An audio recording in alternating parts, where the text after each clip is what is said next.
The wind that comes down through the Bitterroot Mountains in late October does not announce itself. It arrives without warning, without ceremony, slipping through the pine stands and limestone crevices with the quiet authority of something that has existed long before men built their cabins and drew their property lines and convinced themselves they owned any piece of this ancient, indifferent wilderness. Clara Ashford knew that wind. She had learned it the way you learn anything that can kill you, through prolonged, unwilling exposure, through mistakes corrected just barely in time, through the particular education that comes only from surviving something that had no obligation to let you survive. She was sitting on the dusty floor of a limestone cave when she counted the matches for the second time. 11. She spread them across her palm in the faint light, each wooden stick a small fragile covenant between herself and continued existence. 11. Not 12. She counted again because the mind under pressure finds comfort in verification even when verification changes nothing. 11 matches. Outside, the first serious snowfall of the season had begun. Not the tentative flurries of early October that melted before they reached the ground, but the deliberate, committed snow of a Montana winter that had finally made up its mind. It fell straight down in the absence of wind, thick and silent, accumulating on the ledge outside the cave entrance, with the patience of something that had nowhere else to be, and all the time in the world to get there. Clara was 34 years old. She had served 2 years as a surgical nurse with a combat unit overseas, had worked in conditions where the boundary between medicine and improvisation dissolved entirely, where the tools available determined what was possible, and what was possible determined who lived. She had learned in those years to assess a situation without the luxury of panic, to inventory what existed rather than mourn what did not, to treat the present moment as the only moment that mattered, because in her experience the future was a place that required active construction. She applied that same discipline now in this cave with her 11 matches and her hunting knife and the small tin box of charcloth that had survived the journey from the settlement boundary to this limestone hollow 5 miles into the mountains. She applied it because the alternative was to think about Daniel. And if she thought about Daniel, she would stop moving. And if she stopped moving, the cold that was already working its way through her single wool blanket and the inadequate layers of her clothing would finish the job that Reverend Elias Vance had started. She could not afford to think about Daniel. Not yet. So she counted her matches instead. 3 weeks earlier, on a morning when the frost had turned the cabin windows into sheets of opaque glass, Clara had woken to silence. That was the first thing wrong. Daniel Ashford never slept past dawn. In 4 years of marriage, through illness and exhaustion, and the deep bone weariness that came from building a life from raw Montana wilderness, the man had risen before the sun with the mechanical reliability of a tide. He was always first to the cook stove, always the one whose movements she heard through the floorboards as she surfaced from sleep, the sound of him becoming the sound of morning itself, as reliable and unremarkable as the light. That morning there was no sound. Clara lay still for a moment, listening to the silence with the trained attention of someone who understood that the wrong kind of quiet was itself a form of information. Then she pulled on her wool socks, stepped onto the cold plank floor, and walked into the main room. The cook stove was cold. The coffee pot was empty. The chair where Daniel sat each morning to pull on his boots stood empty, and his boots were gone from their place beside the door. She called his name into the stillness. The cabin absorbed the sound without returning it. She checked the porch where he sometimes stood to watch the sun crest over the eastern ridgeline. Empty. She checked the small outbuilding where he kept his geological tools, his rock hammers and core sample cases, and the leather notebooks he filled with the precise, methodical handwriting of a man who believed that documentation was the closest thing to truth that human beings could manage. Empty. She found him 2 miles away at the old timber site that the previous homesteaders had abandoned before Salvation Creek was ever established. A ponderosa pine lay across his chest, its root ball exposed where it had pulled free from the frozen ground, its trunk massive enough that 3 men could not have encircled it with their arms. A logging accident. That was what the men of Salvation Creek called it when they arrived an hour later, drawn by some communication network that Clara had never been made fully aware of. They came with somber faces and quiet voices, and the particular gravity of men performing a ritual they had prepared for in advance. Reverend Elias Vance walked at the front of the procession, his pale hands folded across his chest, his expression composed into something that was meant to read as grief, but registered to Clara's precise and unwilling observation as satisfaction carefully managed. He was a tall man, lean in the way that suggested not hardship, but austerity, chosen as an aesthetic with eyes the color of winter sky that held a steadiness she had once interpreted as spiritual calm, and now understood as the steadiness of a man who had already made his decisions and no longer needed to interrogate them. They carried Daniel home on a litter of saplings and canvas. They laid him on the rough-hewn table in the main room with the careful reverence of men who were making sure to do the visible parts correctly. Clara waited until they stepped back. Then she moved to her husband's body and examined him with the clinical detachment she had acquired during 2 years of working on men whose injuries required assessment before emotion. She found what she was looking for within 30 seconds. The bruising on Daniel's neck was partially obscured by the collar of his work shirt, and she understood immediately that this was not accidental. Someone had arranged the shirt with care, pulling the fabric up to cover what the tree alone had not put there. But Clara had seen bruising patterns in configurations that told stories, and this one told a story that had nothing to do with falling timber. The marks were bilateral symmetric, positioned at the carotid arteries with a precision that spoke of deliberate application. Not the chaotic bruising of a man struck by falling weight. The focused bruising of hands that had known exactly where to press and for how long.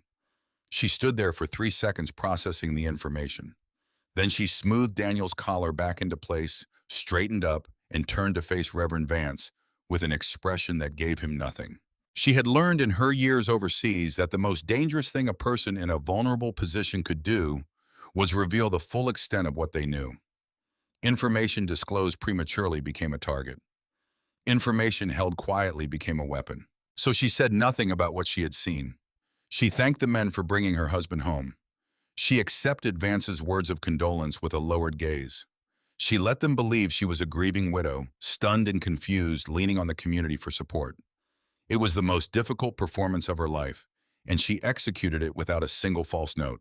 The funeral was held 3 days later in the small cemetery at the eastern edge of Salvation Creek, in a clearing of pine trees that the settlers had designated as sacred ground in the first months of the community's establishment.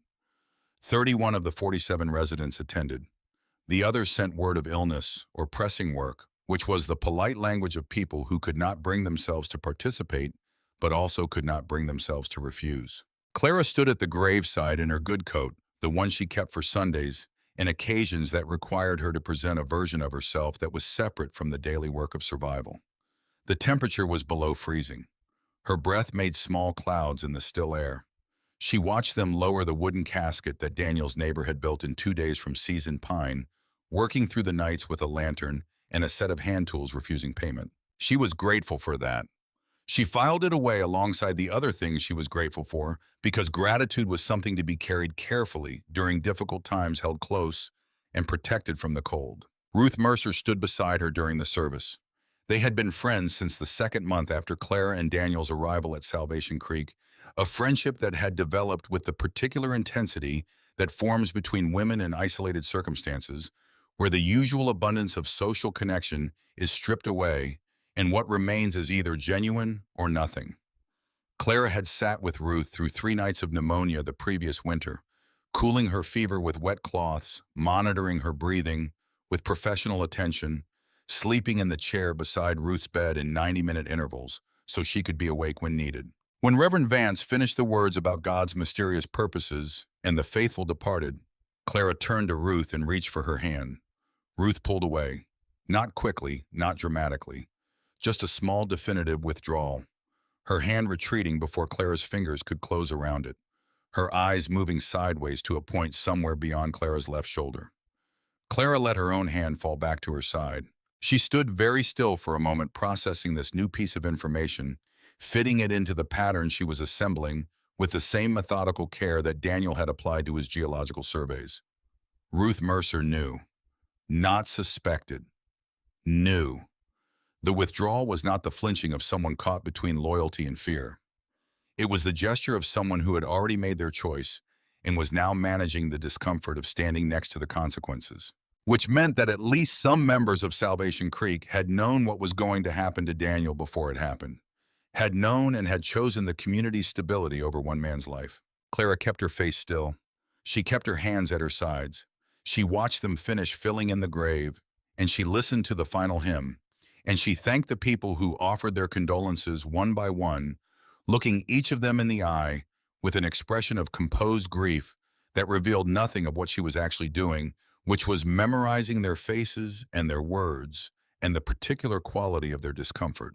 Elias Vance had founded Salvation Creek in 1972, 6 years before Daniel's death, bringing 17 families from various parts of the American West with the promise of a community organized around principles of Christian fellowship, shared labor, and mutual support.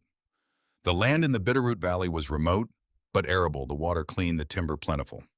The charter he had written and had the founding families sign established the community's governance structure, its system of shared resources, its dispute resolution process, and buried in the document's 14th article, the provision that would eventually be used against Clara. Article 14 stated that in the event of a member's death, the surviving spouse would retain full rights to shared property only so long as they could demonstrate an ability to contribute to the community at a level commensurate with their resource consumption. A widow without income, without the physical capacity for heavy labor, without specialized skills. The community required such a widow could be asked to surrender the homestead to the collective trust and depart. It was the kind of provision that sounded in the abstract like a practical measure against dependency. In practice, it was a mechanism for dispossession, and the people who had signed the charter had either not read it carefully enough or had trusted Vance enough not to see it as something that might one day be turned against them. Clara had read the charter. She had read it twice in the first weeks after their arrival, and she had mentioned to Daniel that Article 14 made her uneasy. Daniel had laughed gently and said that Vance was a man of principle, and that the article was there to protect the community against genuine dependency, not to harm people who were already contributing members. Daniel had been wrong, and the knowledge that he had been wrong, that his fundamental trust in human decency had been the vulnerability that allowed the trap to be set, was one of the pieces of information Clara kept very carefully away from her emotional center, because if she let herself feel what she felt about it, she would not be able to do what needed to be done. 21 days after they buried Daniel at 4 o'clock in the morning, when the sky was still the deep purple-black of pre-dawn and the temperature had dropped overnight to the edge of dangerous, Clara heard boots on her porch. Heavy boots. Multiple pairs. She was already awake. She had not been sleeping well since the funeral, lying in the bed she had shared with Daniel and listening to the silence where his breathing used to be running, calculations in her mind about what was coming and when and how. The boots on the porch confirmed the timing, if not the specific hour. She pulled on her robe and opened the door. Reverend Elias Vance stood at the front, flanked by Holt Briggs and Owen Sutter and Garrison Mercer.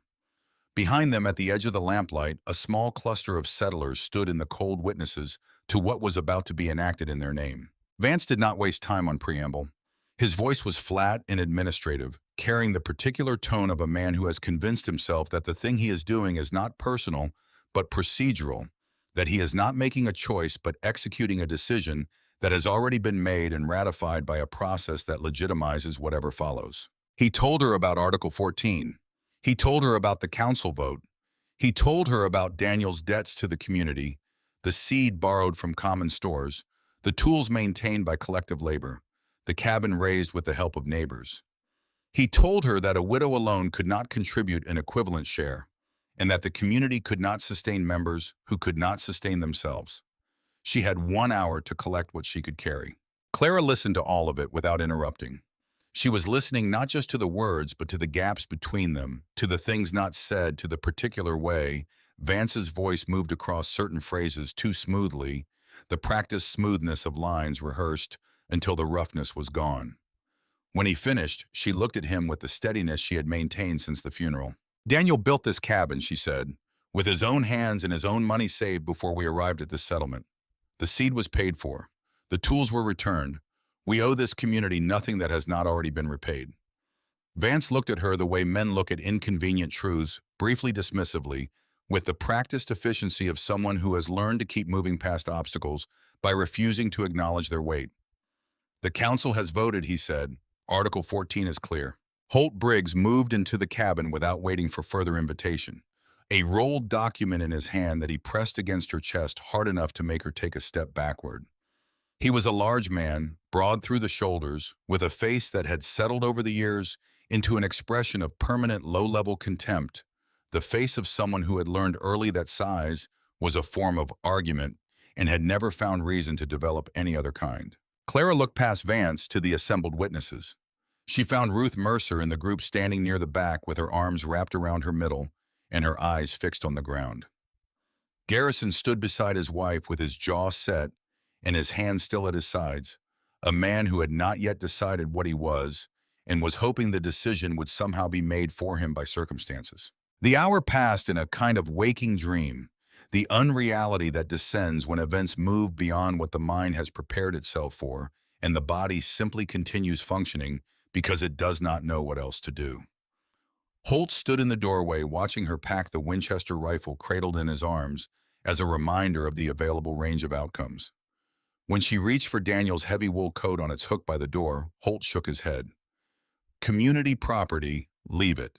When she moved toward the rifle above the mantel, the one Daniel had taught her to shoot, when the coyotes started coming for the chickens in the spring of their first year, the one she had practiced with until she could reliably hit a tin can at 50 yards, Holt stepped forward to intercept her. "Can't have you coming back armed," he said. There was something in his voice that was not quite pleasure, but was adjacent to it, the satisfaction of a man in the middle of doing exactly what he was built to do. In the end, she was permitted the following one wool blanket, the clothes on her back, a canvas rucksack containing 2 days of dried venison, and hardtack a hunting knife with a 4-inch blade, the small tin box with flint and steel, and a piece of char cloth and a box of 11 matches. The 12th match had been used that morning to light the stove for coffee. She had not yet had time to replace it from the reserve supply in the pantry, which was now community property. 11 matches. Holt Briggs and Owen Sutter walked her 2 miles to the property boundary, the rusted barbed wire fence that marked the edge of what Salvation Creek had claimed as its own. Beyond it, the pine forest rose in darkness, the mountain slopes ascending into invisible heights, the snow beginning now in earnest small flakes that moved sideways in the first gusts of what would become the season's first real storm. Holt rested his hand on his sidearm. He looked at her with the particular expression of a man who wanted to be looked back at so he could measure his impact. "Don't come back," he said. "You cross this fence again, you'll be treated as a hostile trespasser. May God watch over your soul." He said it the way people say things they don't mean in the company of people whose opinion they want, performing a courtesy as a demonstration of character.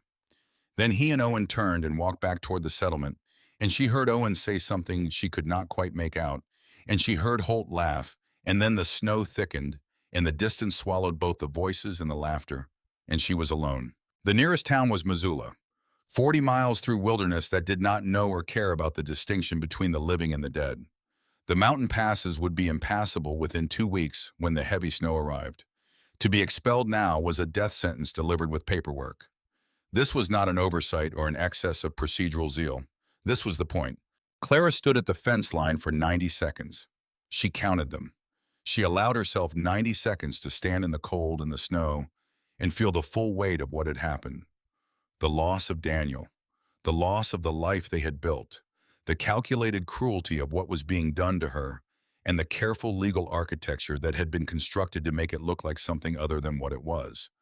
Then she stepped over the fence. Not toward Missoula. The passes were not yet closed, but the 40 miles in the dark with no coat and an arriving storm was a different kind of death sentence administered more quickly.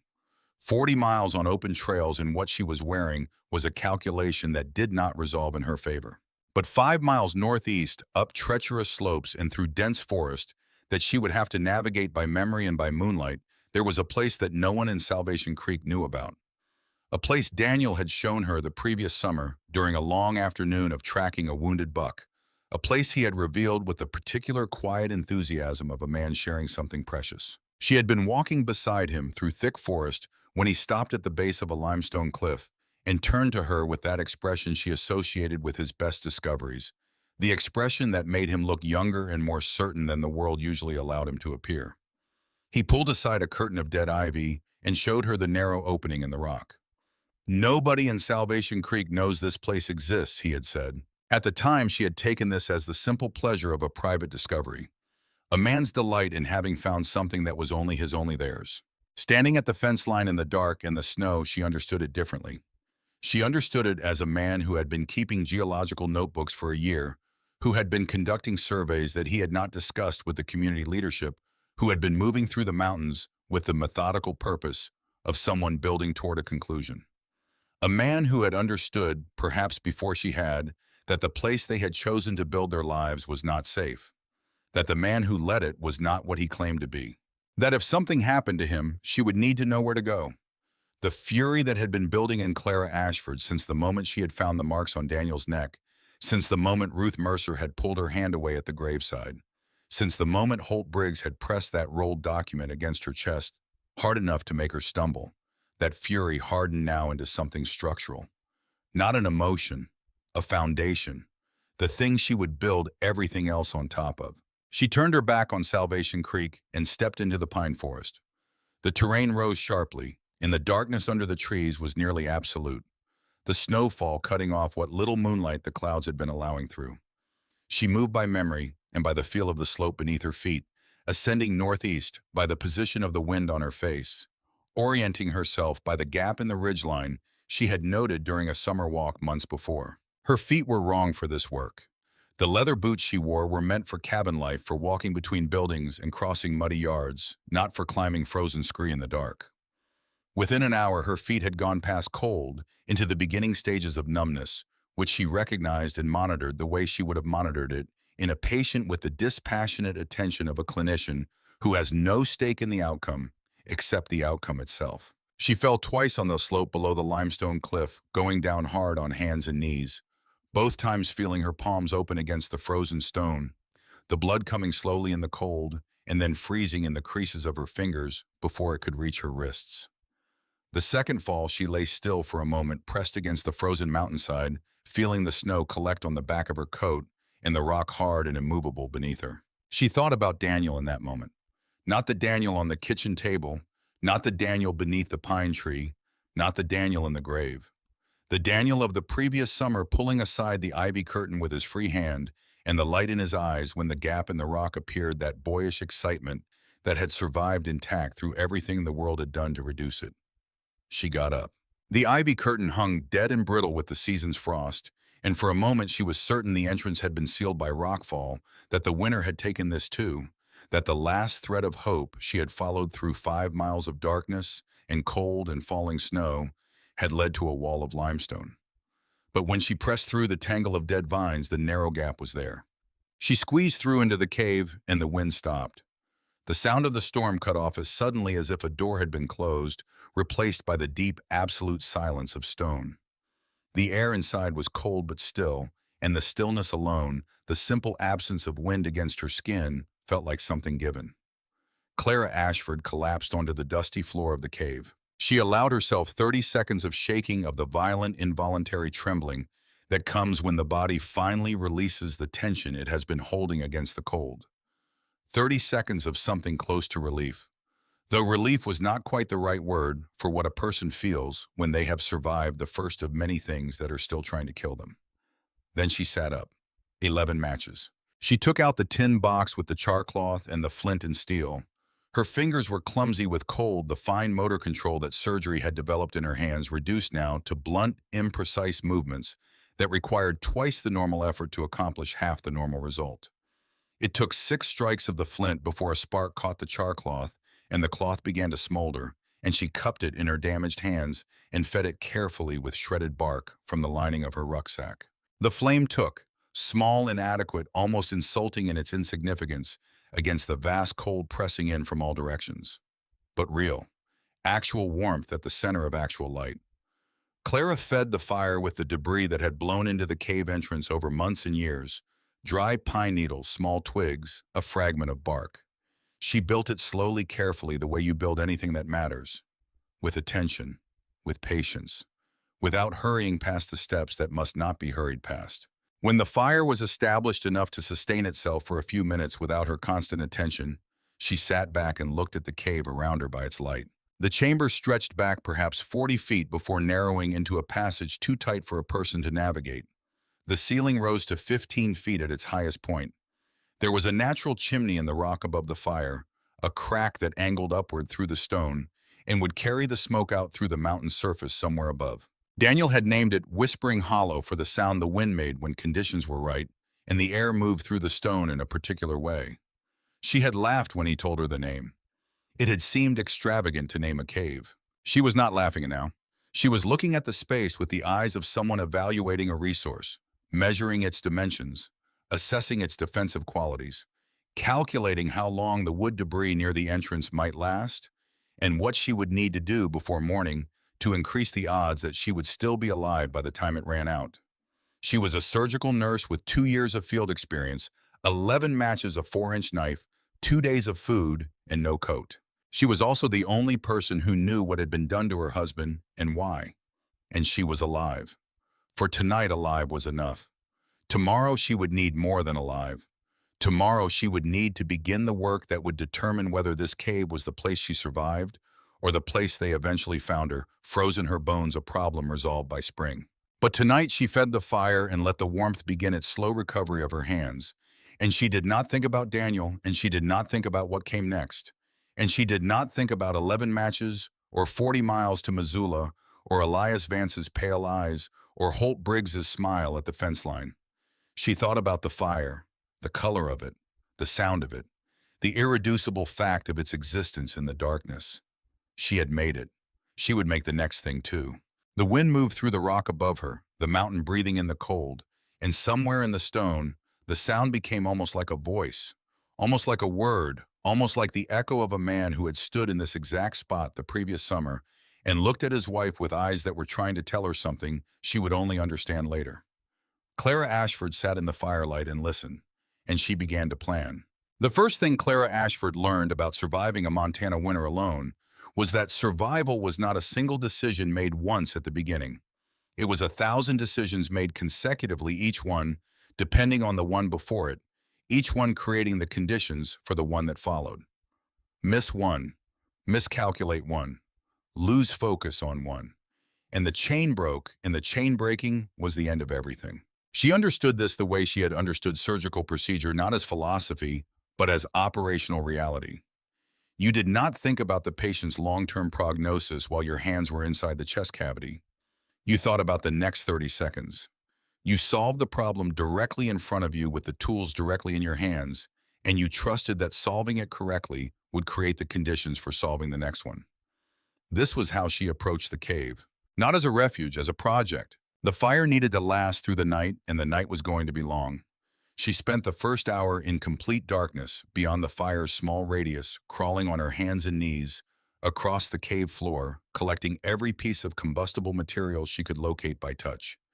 Dried pine needles blown in through the entrance over years. Dead bark fragments. The skeletal remains of what had been a bird's nest in some prior season, now reduced to interwoven twigs light and dry as paper. A section of deadfall branch that had somehow found its way into the cave's outer chamber, perhaps dragged by an animal, perhaps carried by wind during some long-past storm. She built a reserve pile within arm's reach of the fire, small fuel on one side, larger pieces on the other. She fed the flame with the precision of someone who understood that the difference between a fire that lasted the night and a fire that died at 2 in the morning was not the amount of wood available, but the timing of its application. By the time the first gray light began to filter through the cave entrance, she had maintained the fire for 6 hours on materials that a less careful person would have exhausted in 2. Her hands had recovered enough sensation to be useful again. The numbness in her feet had resolved into ordinary cold pain, which she recognized as preferable to the alternative. She had not slept. She inventoried her situation with the same honesty she would have brought to a post-operative assessment, enumerating the facts without softening them and without panicking at what they revealed. 2 days of dried venison and hardtack, perhaps 3 if rationed with discipline. 1 wool blanket, 11 matches of which she had used none since the char cloth had caught on the 6th strike of the flint. 1 4-inch hunting knife. The small amount of fire-starting material she had gathered through the night. The clothes she was wearing, which were adequate for a morning walk between buildings in October, and entirely inadequate for a Montana winter. No coat, no rifle, no medical supplies, no axe. The cave itself was perhaps 10 degrees warmer than the outside air, which meant that on the coldest nights of winter, when the temperature outside dropped to 30 or 35 below zero, the interior temperature would hover somewhere around 20 below. 20 below zero was not a temperature that sustained human life without active heat generation. She needed fire. For that, she needed wood. For wood, she needed to work. She went out at first light, The snowfall had stopped sometime before dawn, leaving 4 inches of fresh powder on the slope outside the cave entrance. The sky was the particular pale gray of a morning that had not yet decided what it intended to do. Her breath made dense clouds. The cold was immediate and comprehensive, pressing through the inadequate layers of her clothing with the patient thoroughness of something that had all winter to accomplish its work. She ignored it and began to study the land. The terrain within a half-mile radius of the cave was dense with fallen timber, the natural accumulation of trees that had died standing and then toppled in wind or under the weight of successive winters. Most of it was pine, which burned fast and hot, but depleted quickly. Scattered through the lower elevations, she found oak and fir hardwoods that burned slower and longer and were worth the extra effort of hauling them up the slope. The problem was volume. A single woman could carry perhaps 50 pounds of wood at one time over rough terrain. 50 pounds fed a fire for 2 hours at minimum burn rate. To survive 3 months of winter required a quantity of wood that was not achievable through individual carrying trips alone. The mathematics were simple and discouraging. She spent the first hour not gathering wood, but studying the land with the systematic attention she had learned to apply to problems that did not immediately reveal their solutions. A quarter-mile above the cave, the ridge formed a natural channel, a steep ravine that descended through the mountain from high elevation to a point roughly 100 yards from the cave entrance. The ravine was choked with pine and fir debris, the accumulated deadfall of decades piling up on both sides and partially across it. But its angle was steep, and its bottom was clear, just exposed rock and frozen soil. If she could drag or roll large logs to the upper edge of this ravine, gravity would do what she could not. The logs would tumble down the slope under their own momentum, breaking against the rocks at the bottom, into sections she could actually carry the final distance to the cave. She would not carry the wood to the cave.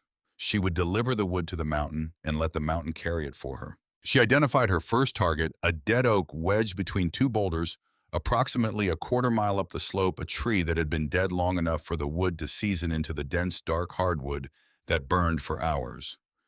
The trunk was far too heavy to carry, but with a long branch used as a lever and her own body weight applied at the right angle, she managed in 40 minutes of sustained effort to shift it free of the boulders. The oak rolled slowly, at first catching on root clusters and small rocks, stopping twice before she worked it free again. Then the slope increased and the tree found its momentum and went down the ravine with a sound like distant thunder, crashing through the channel and shattering against the rocks at the bottom into a half-dozen sections. Clara climbed down after it, breathing hard, her arms trembling from the lever work. The sections at the bottom ranged from 20 to 40 pounds each. She could carry 2 at a time. She carried them to the cave in 3 trips, stacking them against the inner wall away from the fire. Then she went back for more. She worked until her vision narrowed, and her legs could no longer reliably lift themselves over the debris on the slope. Then she stopped and rested inside the cave, eating half her venison ration and a handful of snow melted in the tin box over the fire. Then she went back out and worked again. By noon, she had moved what she estimated at half a cord of wood. Her shoulders had gone past pain into a distant burning that she categorized and set aside. Her back felt as though someone had been systematically working on it with a hammer. Her hands, which had largely recovered from the previous night's cold damage, were now raw and bleeding in the creases where the bark had caught and torn the skin repeatedly. She kept working.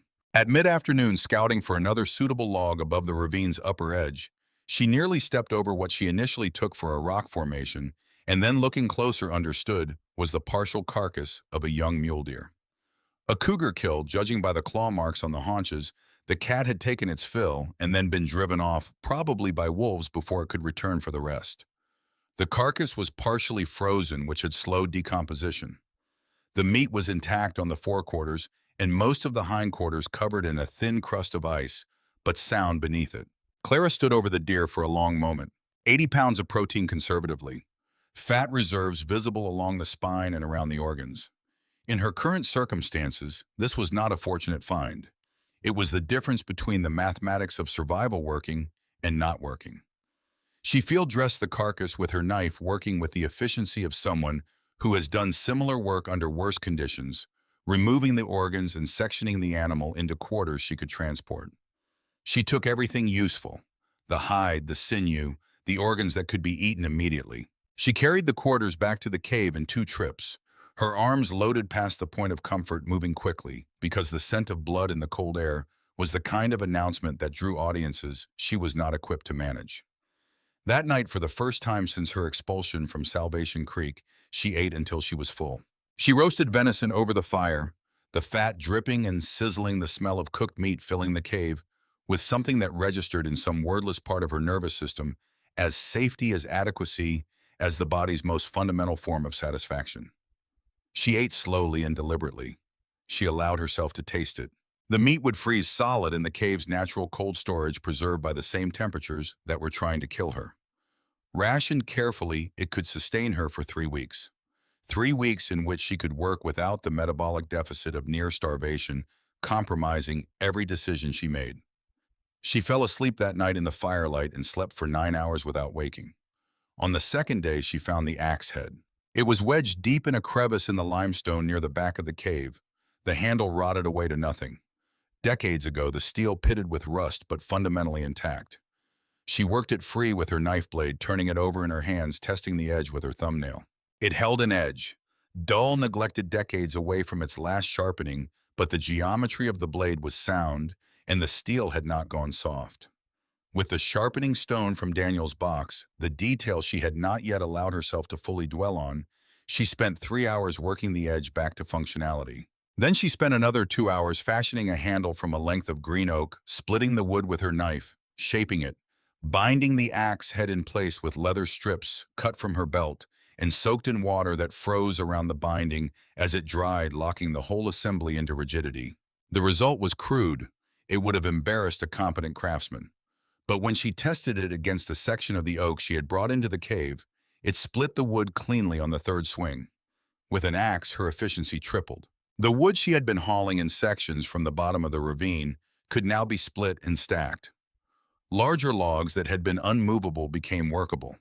She could process twice the volume in the same time, and the result burned more efficiently, fitting together in the fire pit in ways that maximized heat output and minimized fuel consumption. By the end of the second week, she had accumulated 2.5 cords of mixed hardwood and softwood stacked against the cave's inner walls in a configuration that also served as insulation.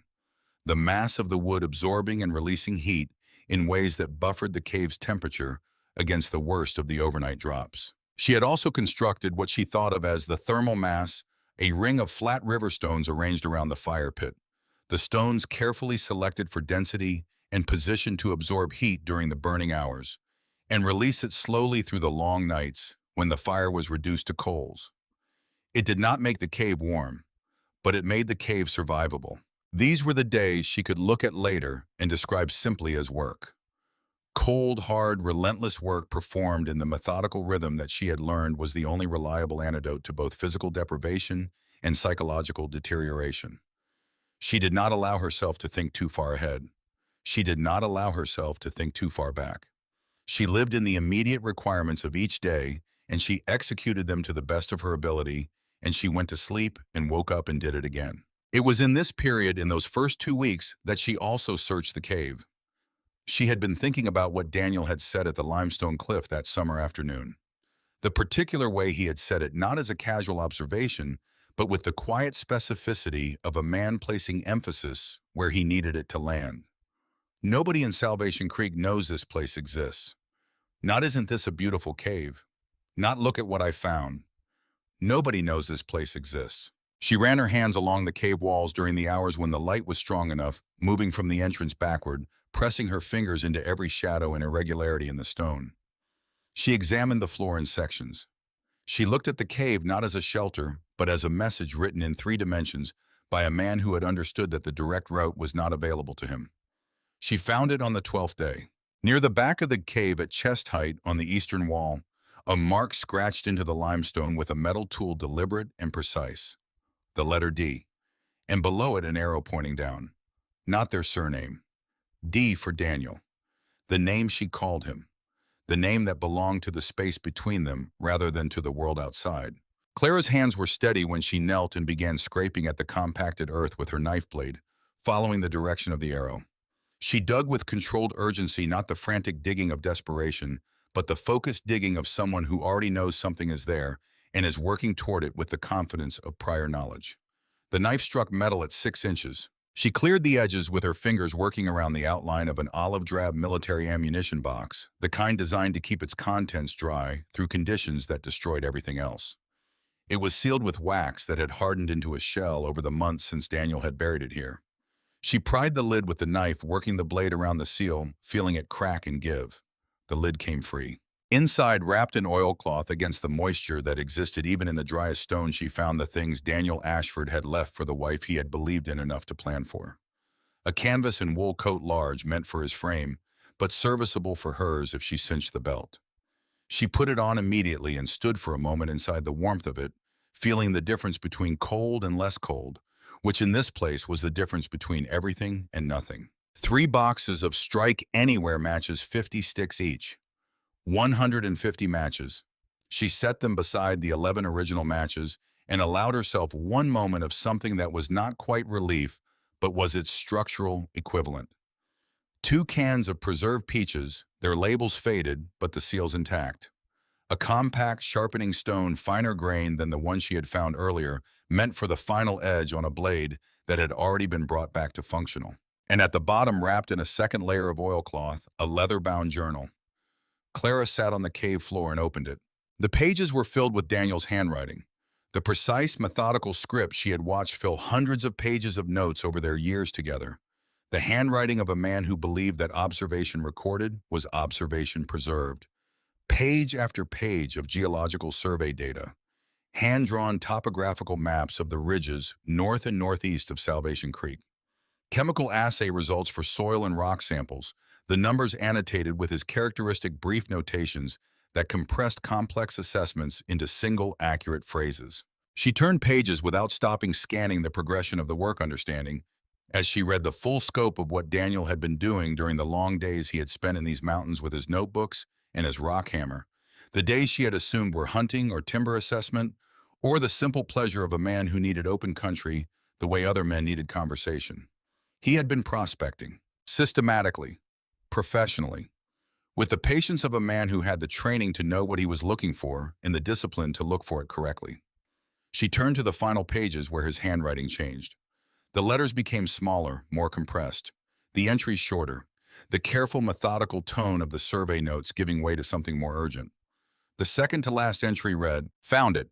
The vein runs through the North Ridge, minimum 8 feet in width. Assay shows 97% purity.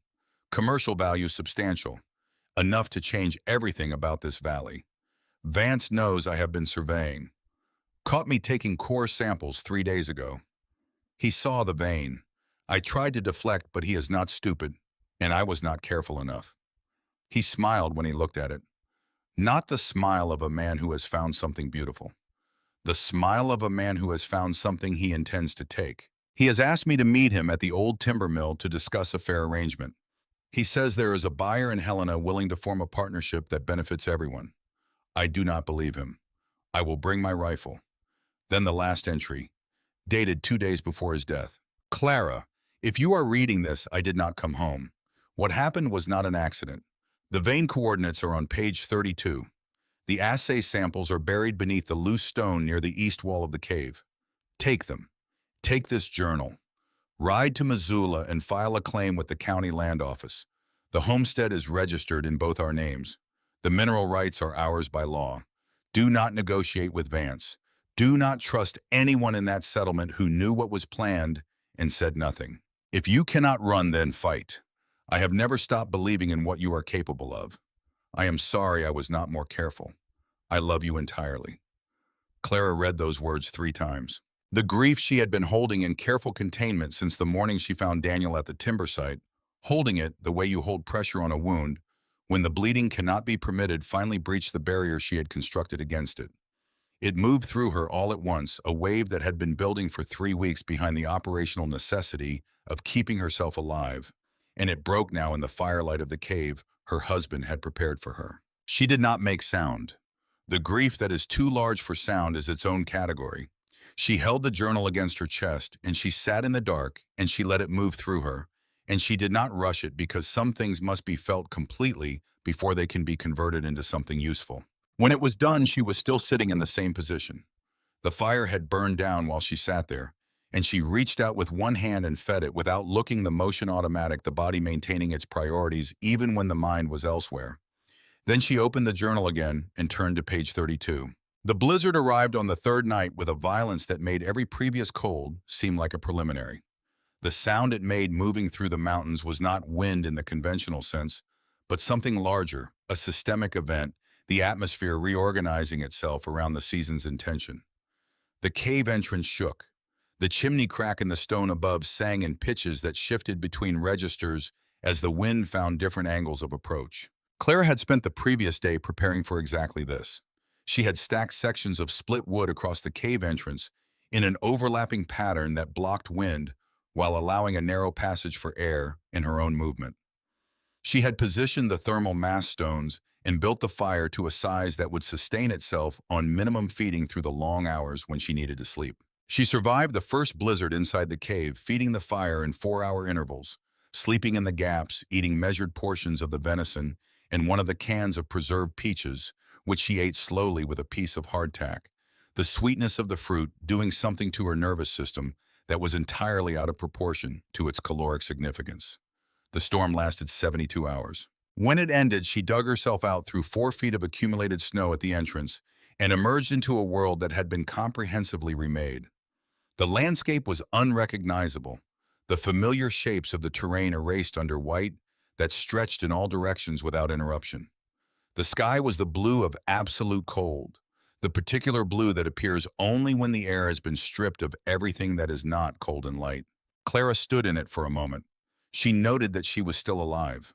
She noted that the wood supply inside the cave had diminished by roughly a third during the storm. She noted that the snare line she had established using copper wire, salvaged from her rucksack's frame, had been buried but was likely intact beneath the snow. Then she went back inside and began the work of the next day.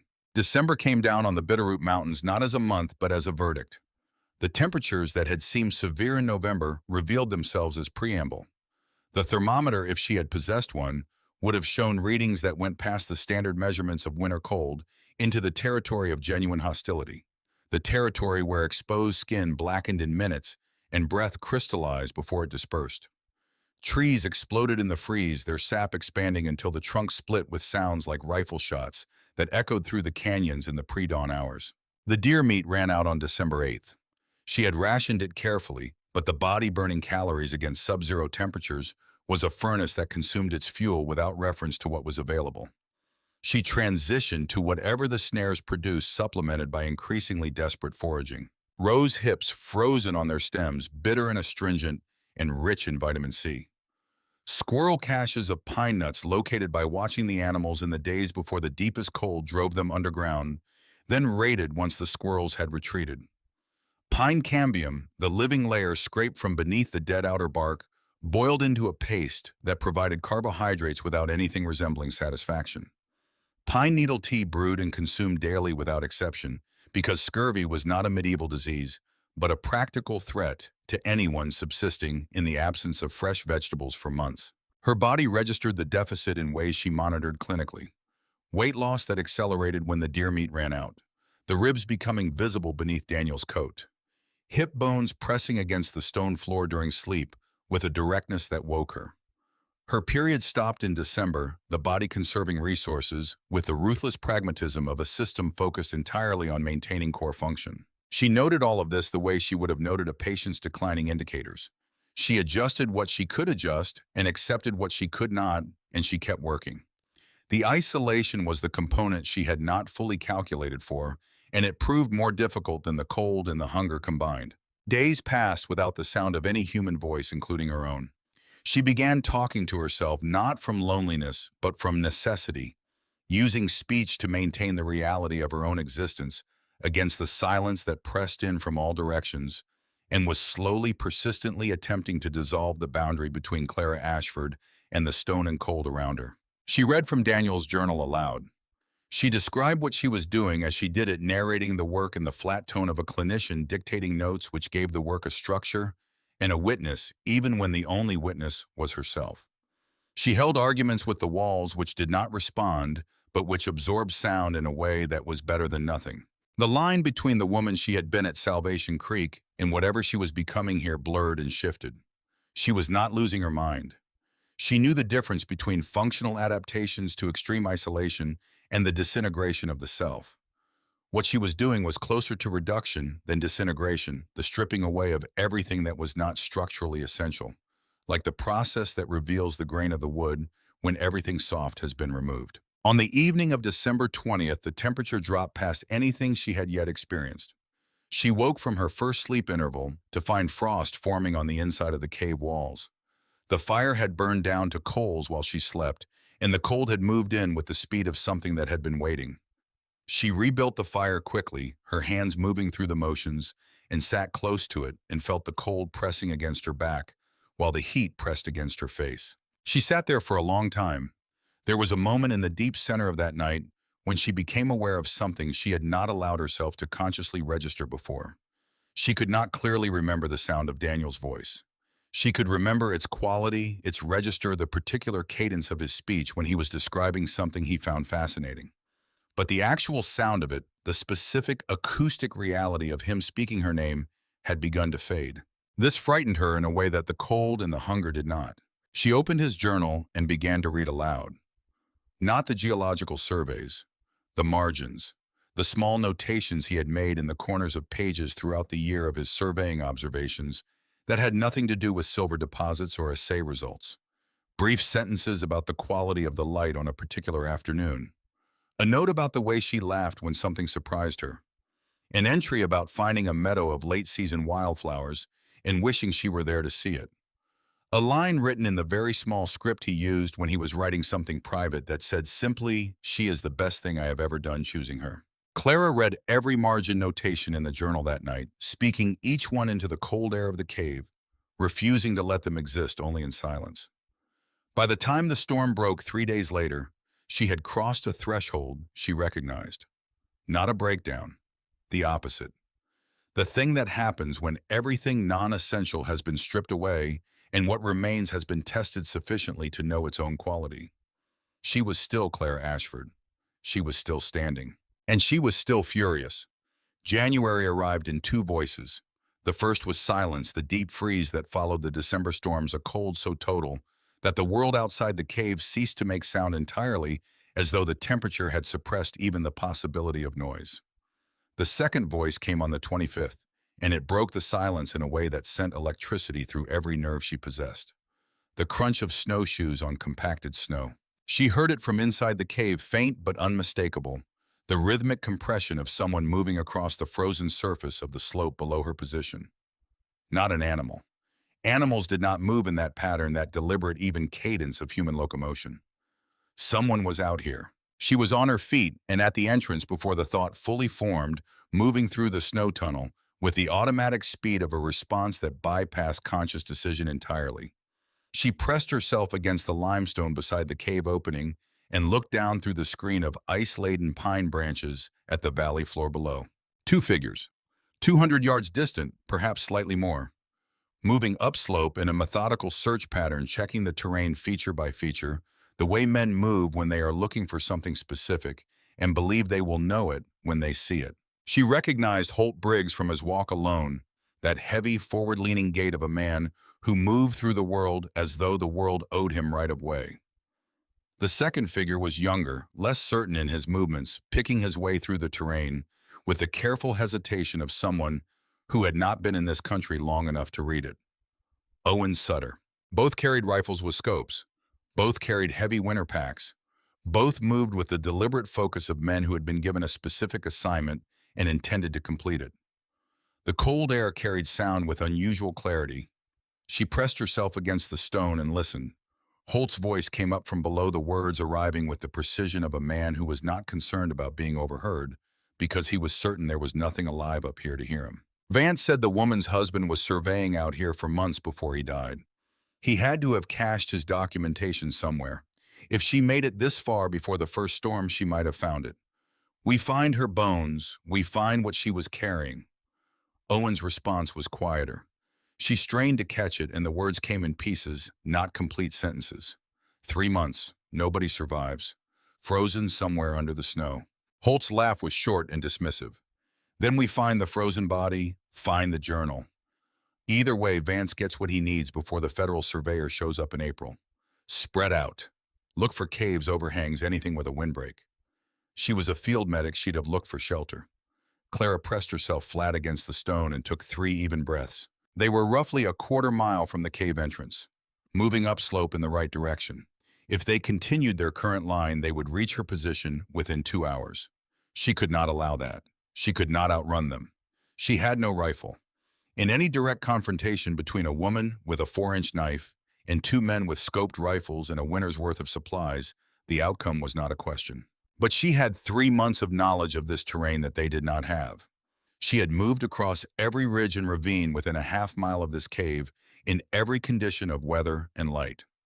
She knew where the snow was stable and where it was not, where the slope could be trusted, and where it was waiting for the right additional weight to become something else entirely. She went back into the cave and strapped on the snowshoes she had constructed from bent willow branches and strips of rawhide cut from her knife sheath, an afternoon's work from 3 weeks prior that had extended her range in the deep snow from barely functional to genuinely capable.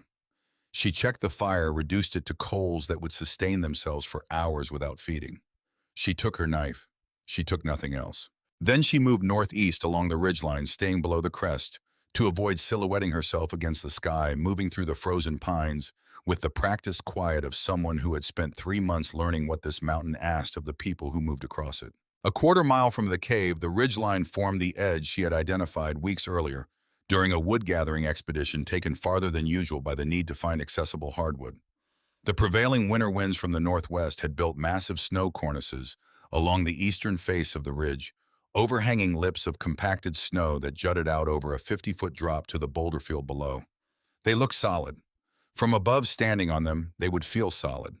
They had the appearance of simple snowpack extending to the edge of a cliff. They were not solid.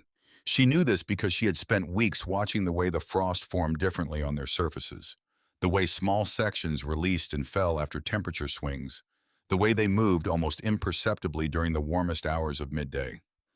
They were held in place by cohesion that was real but insufficient against any significant additional load. Clara moved to an exposed section of the ridge 40 yards short of the cornice field and stood there in plain view against the white sky. Then she waited. The shout came from below within 30 seconds, Holt's voice sharp and carrying the quality of a man who has found what he was looking for.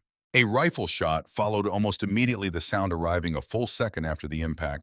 The bullet struck limestone 12 feet to her left, sending chips of stone across the snow in a small spray. Clara dropped flat and began moving. Fast, deliberate, leaving a track in the snow that anyone following it would read as panic, the wide, irregular spacing of someone running without control, the track of a person who had been frightened into unplanned movement and was going wherever the ground allowed. She ran directly toward the cornice field. 50 yards short of the unstable snow, she cut sharply left and dove into the dense cover of a spruce tree whose lower branches had been buried by the season's accumulation, creating a cavity of shadow beneath the hanging white weight. She burrowed into this space and pulled her blanket, which she wore wrapped around her upper body like a shawl, over herself, pressing it against the snow to eliminate contrast. She became still, the kind of still she had learned in the cave during the weeks of deep winter, when the cold pressed hardest, the stillness that was not passivity but concentration, every sense directed outward. She heard them crest the ridge 8 minutes later. Their voices came first. Then the sound of their snowshoes on the compacted snow of the ridgeline, heavier and more aggressive than her own passage had been. Holt's voice carried easily. "She's not thinking straight. Look at this trail. She's running scared, no plan, just moving. We can end this right now." Owen's response came lower. She was not able to hear all of it, but she heard the word wrong, and she heard the word widow, and she heard the hesitation in Owen Sutter's voice that was not caution about terrain, but something harder to name, the sound of a man who had agreed to something and was now too late understanding what he had agreed to. Holt did not slow down. She tracked their position by sound, by the compression of the snow under their weight, by the changing acoustic quality of their voices as they moved from the exposed ridge surface toward the area where the cornice began. They were following her tracks precisely. Her tracks led where she had intended them to lead. 20 feet onto the cornice, then 15, then 10. Owen stopped. She heard him stop. The cessation of his snowshoe rhythm against the snow was a distinct sound in the silence. He said something she could not hear fully. The word feels, the word right. Holt's response was short and dismissive, and she heard the sound of one man moving and one man being pushed into movement. Then both sets of footfalls were on the cornice. She held her breath. The crack when it came was not the dramatic sound she had imagined. It was a single sharp report, almost modest, like a green branch taken past its limit. Then a deeper sound beneath it, a structural shifting, the groan of a mass that has exceeded its tolerance and is beginning to acknowledge what physics has been telling it. Owen Sutter screamed. It was a short sound, the sound of a person who has had the floor removed without warning and has not yet reached the bottom. Then the cornice released in a single mass, a 40-foot section of compacted snow separating from the ridge with the finality of a decision that cannot be unmade, and both men went down with it into the ravine below in a cascade of white that raised a cloud of displaced snow above the edge and then settled into silence. Clara waited. She waited for a full hour, motionless in the spruce cavity, before she moved. When she finally approached the edge of the ravine and looked down through the shattered debris of what had been the cornice, she found them in the broken landscape of ice and stone below. Owen Sutter had landed against a boulder at the angle that required no further examination. He had not suffered. She held that thought and made herself keep it, because whatever Owen had been or had agreed to, he had also been the one who stopped on the ridge and said wrong. Holt Briggs was alive. He was pinned from the waist down under a slab of consolidated ice the size of a wagon bed. His upper body free, his face turned up toward the ridge with an expression that moved through the registers of shock and pain and terror, in the time it took her to find a route down into the ravine. She picked her way down through the debris field, carefully testing each step, aware that the remaining snow above was now unstable and that speed was not the correct response to this environment. When she reached him, he was watching her with eyes that held something she recognized as the specific fear of a man who has spent his life being the one with the power to decide outcomes and is now confronting a situation in which that power has been entirely revoked. His rifle lay 7 feet away intact, the scope undamaged. His pack had torn partially open in the fall. She could see dried beef ammunition boxes, a thermos. A wool coat lined with sheepskin lay half buried in the snow beside him, dislodged by the impact. Holt's voice when he spoke was not the voice she remembered from the fence line. That voice had been certain of itself. This voice was asking for something. "Clara, please, in the name of God." She moved to where he lay and looked at him with the assessment she had learned in field conditions, the automatic inventory of injury and prognosis. She was thorough, she was accurate, she was fast. Then she stood up. "The mountain has made its judgment," she said. She walked to the rifle and picked it up. She checked the chamber, the action, the scope. She collected the ammunition from his pack, the dried beef, the thermos. She lifted the wool coat from the snow and shook it once to clear the ice. Holt's voice followed her as she worked, moving through registers she did not respond to. "Please." Bargaining. The name of God invoked repeatedly by a man who had stood on her porch at 4 in the morning and invoked the same God with the same mouth while taking everything she owned. She put on the coat over Daniel's canvas jacket. The warmth was immediate and real. She shouldered the rifle and the pack. She did not look back at Holt Briggs again. She climbed out of the ravine and walked back toward Whispering Hollow in the late afternoon light, her snowshoes moving her smoothly across the surface of the snow, the weight of the rifle on her shoulder. Something she had not had, and now did the difference between one mathematics and another. One set of possibilities in an entirely different set. Behind her, the temperature was continuing to drop toward the numbers it reached after sundown in January in the Bitterroot Mountains. She was aware of this the way she was aware of all relevant facts. She walked without looking back. The cave welcomed her with the same dry stillness it always did, the same deep silence of stone that had nothing to prove to the wind. She rebuilt the fire from the coals she had banked before leaving and fed it steadily until the cave reached the temperature she recognized as the threshold between endurance and function. She brewed pine needle tea with the water she melted in the tin box. She opened the thermos Holt had been carrying and drank what was inside, which was coffee. Real coffee still carrying the last of its warmth, the first coffee she had tasted in 3 months. She sat with the cup between her hands and felt the warmth move through the ceramic into her palms, and from her palms into the rest of her. And she did not think about what she had just done or had just failed to do, because both framings were accurate and neither one changed what came next. What came next was February. What came next was a rifle and the ability to hunt. What came next was the slow return of her body's strength as adequate protein became available again and her muscles rebuilt themselves on the materials she was finally able to give them. What came next was spring. And what came after spring was Elias Vance still in his settlement, still believing that the problem of Clara Ashford had been resolved by the January cold and the men he had sent to confirm it. Clara set the empty cup down and opened Daniel's journal to page 32. She studied the coordinates of the silver vein until she had memorized them. Then she closed the journal and looked at the fire for a long time. She was not finished. She was, in fact, just now beginning. February came to the Bitterroot Mountains the way a sentence comes after a long pause, with the weight of everything that preceded it and the clarity of something that has been decided. Clara Ashford woke on the first morning of the month to a sky that was still dark, and a fire that had burned to deep red coals, and a body that was, for the first time in weeks, hungry rather than starving. There is a difference between those two states that anyone who has experienced both will recognize immediately. Hunger is the body asking for something it expects to receive. Starvation is the body asking for something it has stopped expecting. The return of ordinary hunger was its own kind of information. The body's report that the margin between survival and failure had widened enough to allow for expectation again. She lay still for a moment and listened to the cave. The wind had dropped overnight. The deep cold of January had not broken. It would not break for weeks yet, but it had settled into a steadiness that was easier to work within than the violent fluctuations of the previous month. Steady cold was manageable. Steady cold could be calculated against plan for addressed with the methodical discipline she had spent 3 months developing into something close to instinct. She got up and rebuilt the fire and melted snow for water and ate a measured portion of the dried beef from Holt Briggs's pack. Then she took the Winchester rifle she had brought back from the ravine and she went outside. She had been shooting every day for the past week, working through the mechanics of the weapon with the systematic patience she had applied to everything else in this cave.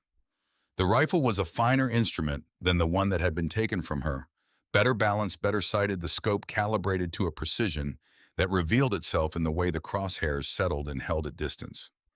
She had set targets in the snow at increasing ranges, sections of split wood pressed into the snowpack at 50 yards, then 100, then 150. This morning she walked 200 yards from the cave entrance and set a piece of bark against a pine trunk. She walked back without looking at it. She raised the rifle, found the target in the scope, controlled her breath, the way she had been taught to control it long before she ever held a rifle in the rhythmic discipline of surgical work where the hand that trembles costs lives. She fired once. She walked to the pine tree and looked at the bark. The bullet had taken the center. She was ready.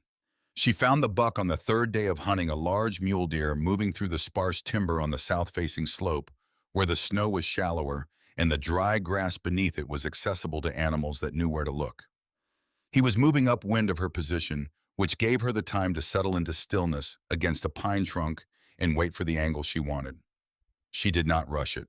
In the field hospital conditions she had worked in overseas, the surgeons she respected most were the ones who did not hurry past the preparation, who understood that the 30 seconds spent confirming the approach were not 30 seconds lost, but 30 seconds that prevented the mistakes that cost an hour to correct. She had carried that understanding into everything she did, and she carried it now, waiting in the cold, with the rifle steady and her breath controlled, and her eye at the scope until the buck turned and gave her the angle she needed. One shot. He went down cleanly without the protracted drama of a bad hit, the way a well-placed shot in the right location drops an animal. She waited the full 2 minutes before approaching, confirming what she already knew.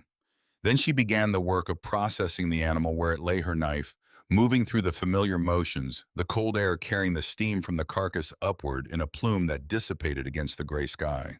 110 pounds of meat and fat, more than she had possessed at any point since her eviction. She sectioned the animal carefully, losing nothing to waste, and transported the quarters back to the cave, in 2 trips, her legs steady under the weight, her back taking the load. Without the rebellion it would have mounted 2 months earlier. She hung the quarters in the cold section of the cave near the entrance where the temperature kept them frozen solid. She rendered the fat into a dense, calorie-rich substance she could add to everything she cooked, providing the concentrated energy that lean meat alone could not deliver. She cracked the long bones and extracted the marrow. She boiled the bones for broth that she consumed every evening before sleep. Within 2 weeks, her body had changed. Not back to what it had been before the eviction that would take months of normal living that were not yet available to her. But the visible ribs receded. The hip bones no longer bruised against the cave floor. The wasting that had hollowed her face and hands began to reverse itself, the muscles rebuilding on the materials she was finally giving them to work with. Her mind sharpened with the clarity that returns when the brain receives adequate fuel.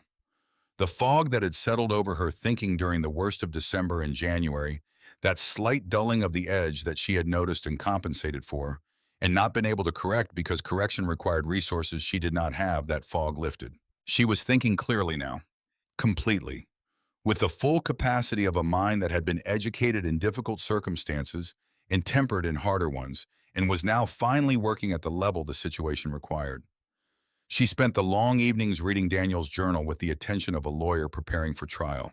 She had read it many times during the winter, but always under conditions of stress or cold, or the kind of exhaustion that allowed comprehension but not full analysis. Now she read it differently with a pen found in the inner pocket of Holt's coat, along with a folded map and $32 in paper currency, making notes in the margins, building a chronological sequence of events, identifying the points at which Elias Vance's actions crossed from moral failure into criminal conduct. The timeline that emerged was precise and damning. Daniel had begun his geological survey in October of 1977, motivated by observations he had made during timber work on the North Ridge. He had kept the survey private initially not from deception, but from the caution of a man who understood that information about mineral deposits changes the behavior of people who hear it, and he wanted to know what he had before anyone else began making decisions based on it. By April of 1978, he had enough data to understand the scale of what lay beneath the North Ridge. By June, he had assay results that confirmed it. Vance had found him on the ridge in September and understood what he was doing, and Daniel's attempt to deflect had not been successful, and what followed was recorded in the journal in Daniel's precise handwriting, with dates and times and the specific words that were exchanged. The journal of a man who had understood once the confrontation happened that he was building a record that might matter after he was gone. Clara added her own entries to the journal, now writing in the margins and on the blank pages at the back. She documented her eviction with the specificity of a legal deposition.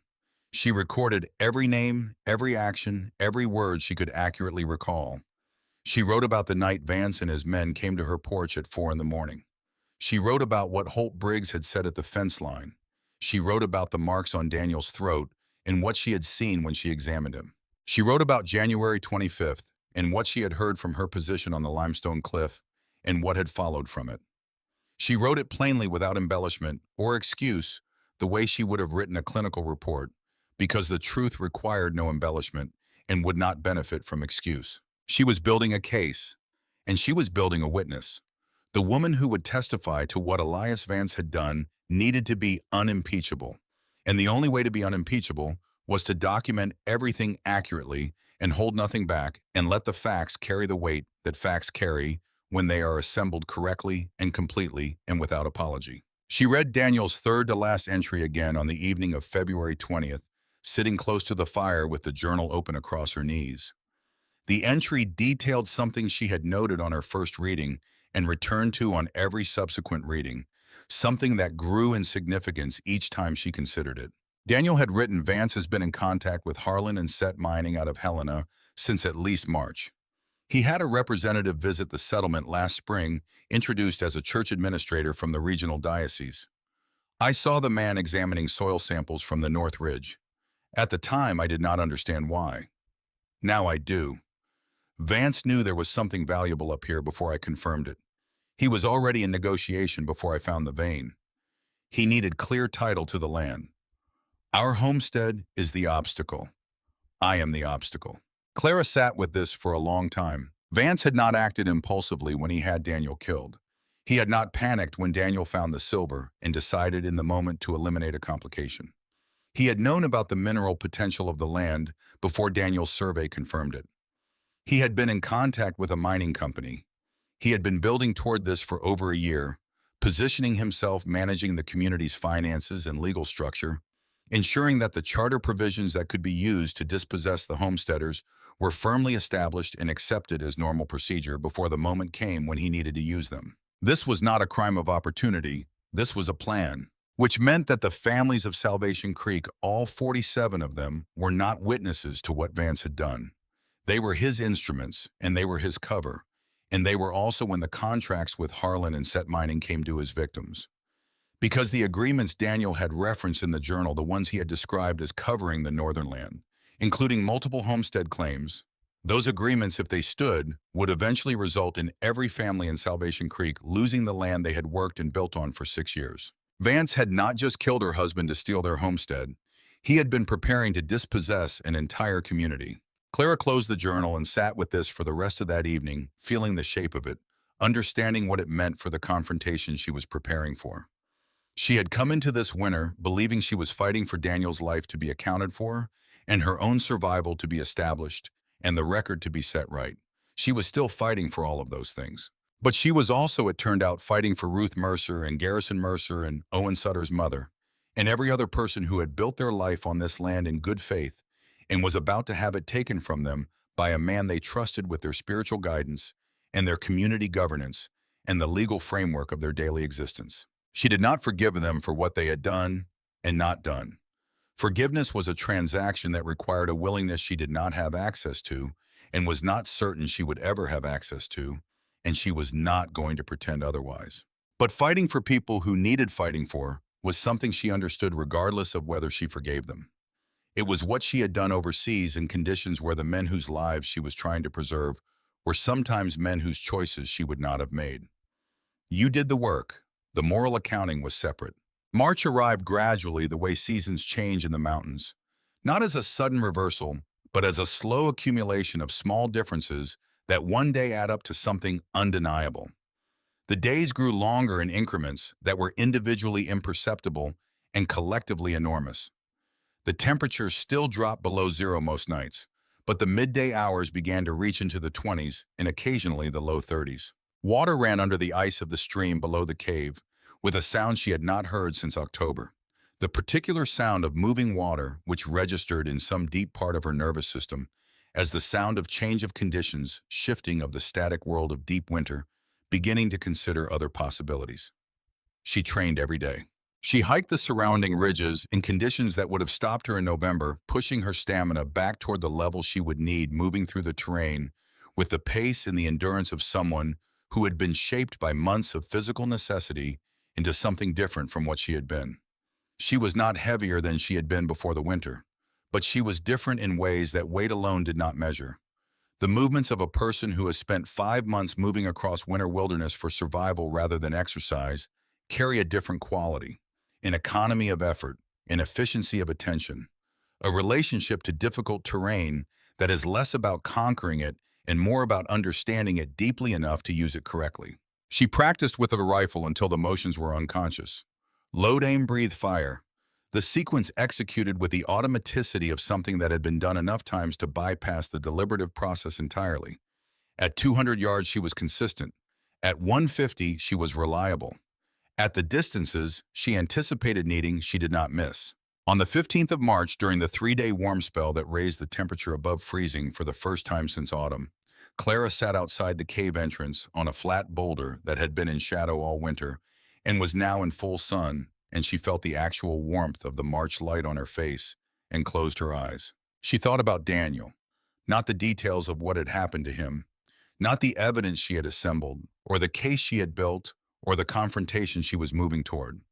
She thought about the version of him that existed in the margins of his journal, the private notations he had never intended as literary artifact, the small observations about the world and about her that he had recorded the way he recorded everything, with the precision of a man who believed that the world repaid careful observation with genuine knowledge. She thought about a particular afternoon in their first summer in Salvation Creek when they had climbed to a ridge above the settlement to watch a thunderstorm move across the valley from the west, sitting side by side on a flat rock with the lightning playing across the peaks to the south and the smell of rain advancing through the dry heat, and Daniel had turned to her with an expression she associated with his moments of complete contentment and said that he thought this was enough, This right here that a man who had this had enough. She sat with that memory in the March sun until it became something she could carry rather than something that undid her.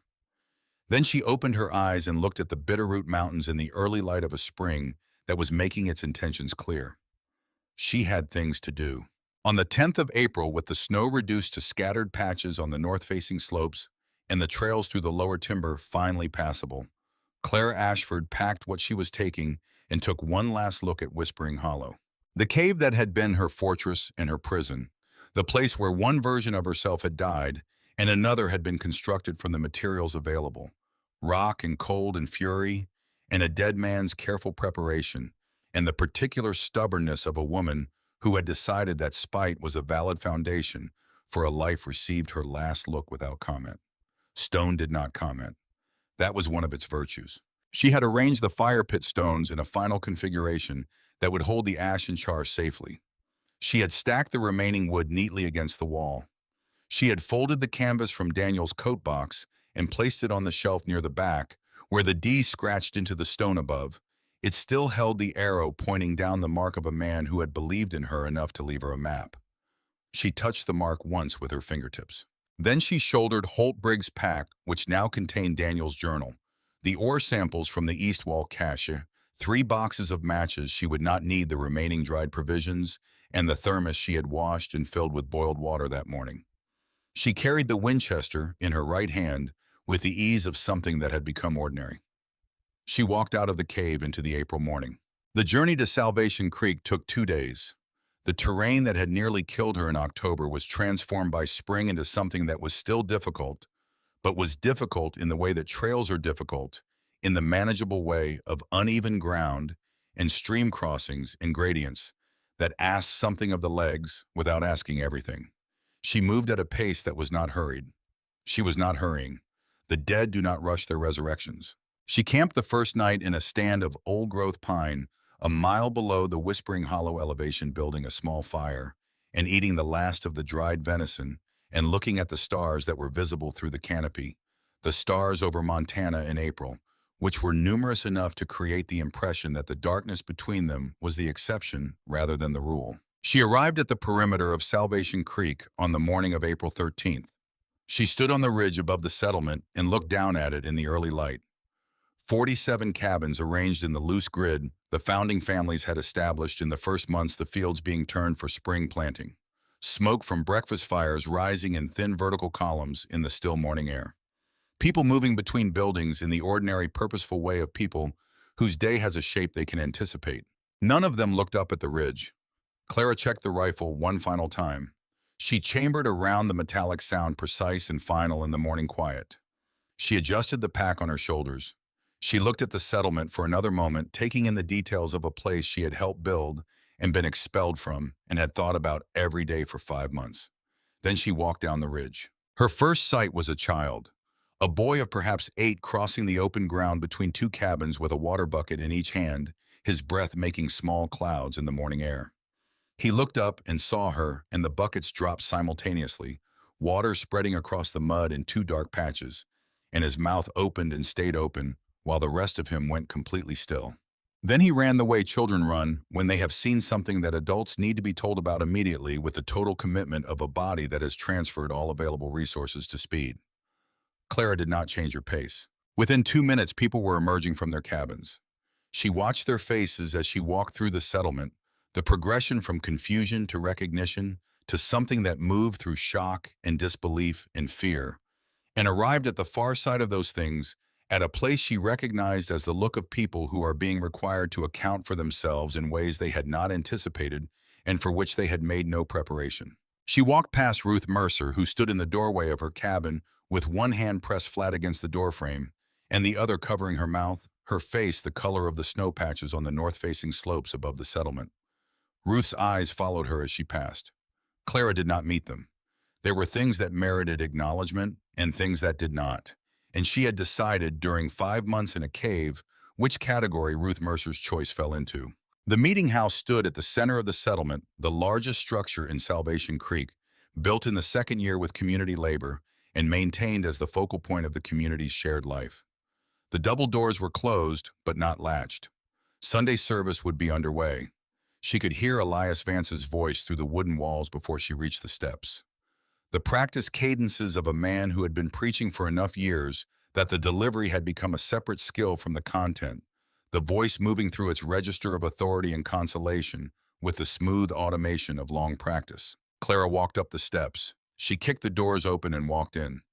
The sound Elias Vance's voice made when it stopped was not silence, but something more specific. The abrupt cessation of a mechanism that has encountered an obstacle, the sudden stopping of a thing that had been running. She stood in the open doorway. 43 people in the pews turned to look at her in a single motion. The pale April light came through the windows on both sides and illuminated the center aisle, and she stood at its end with the rifle in her right hand and Daniel's pack on her back, and 5 months of mountain winter in the set of her face, and the way she held her body, which was different from the way she had held it when she had last stood in this building. The silence lasted 3 full seconds. Then someone near the back began to cry, the sound high and involuntary, the sound of someone whose capacity to hold back a response has been exceeded without warning. Clara walked down the center aisle. She did not hurry. She watched Vance as she walked, and she watched him do what she had expected him to do, which was perform his way through the shock toward the register of control he defaulted to in all circumstances. She watched his face cycle through the private version of this and emerge on the other side, wearing the expression of a man who was already working the problem. "Sister Clara," he said when she was close enough that he could lower his voice to the pastoral range. His hands were spread on the pulpit surface with the deliberate openness of a man demonstrating transparency. "God has answered our prayers and delivered you back to us. We thought you lost. The whole community has been in mourning." Clara stopped 10 feet from the pulpit. She looked at him the way she had looked at the trajectory of the bullet after she drove it through the center of the bark target at 200 yards. With the assessment of someone who has already done the work of understanding what they are dealing with and is no longer in the process of deciding. "This is not a miracle," she said. "Miracles are gifts. I survived through my husband's preparation and my own stubbornness and the mountain's judgment on the men you sent to find my bones." Vance's expression did not change. This was the face of a man who had long practice at not changing his expression when things were said that he needed to not respond to. He began to speak the words about grief and ordeal and the charter's necessity and the council's difficult decision, and she let him say the words because they were the last words he would say in this room, from that position of authority, and she wanted the people in the pews to hear them clearly, to hear the quality of a man explaining why the thing he did was not the thing it was. When he finished, she reached into the pack and removed Daniel's journal. She held it up so the people in the first rows could see that it was real, a physical object handled and worn and annotated across months of careful use. She said Daniel Ashford was not killed by a falling tree. He was murdered. Murdered for what he found beneath the land this community settled on in good faith. She opened the journal. She read the relevant entries aloud. Not quickly, not dramatically. In the flat, precise voice she had used in the cave when she read Daniel's words into the cold air to keep the sound of him present. She read the entry about the silver vein. She read the entry about Vance finding Daniel on the North Ridge. She read the entry about the meeting at the timber mill.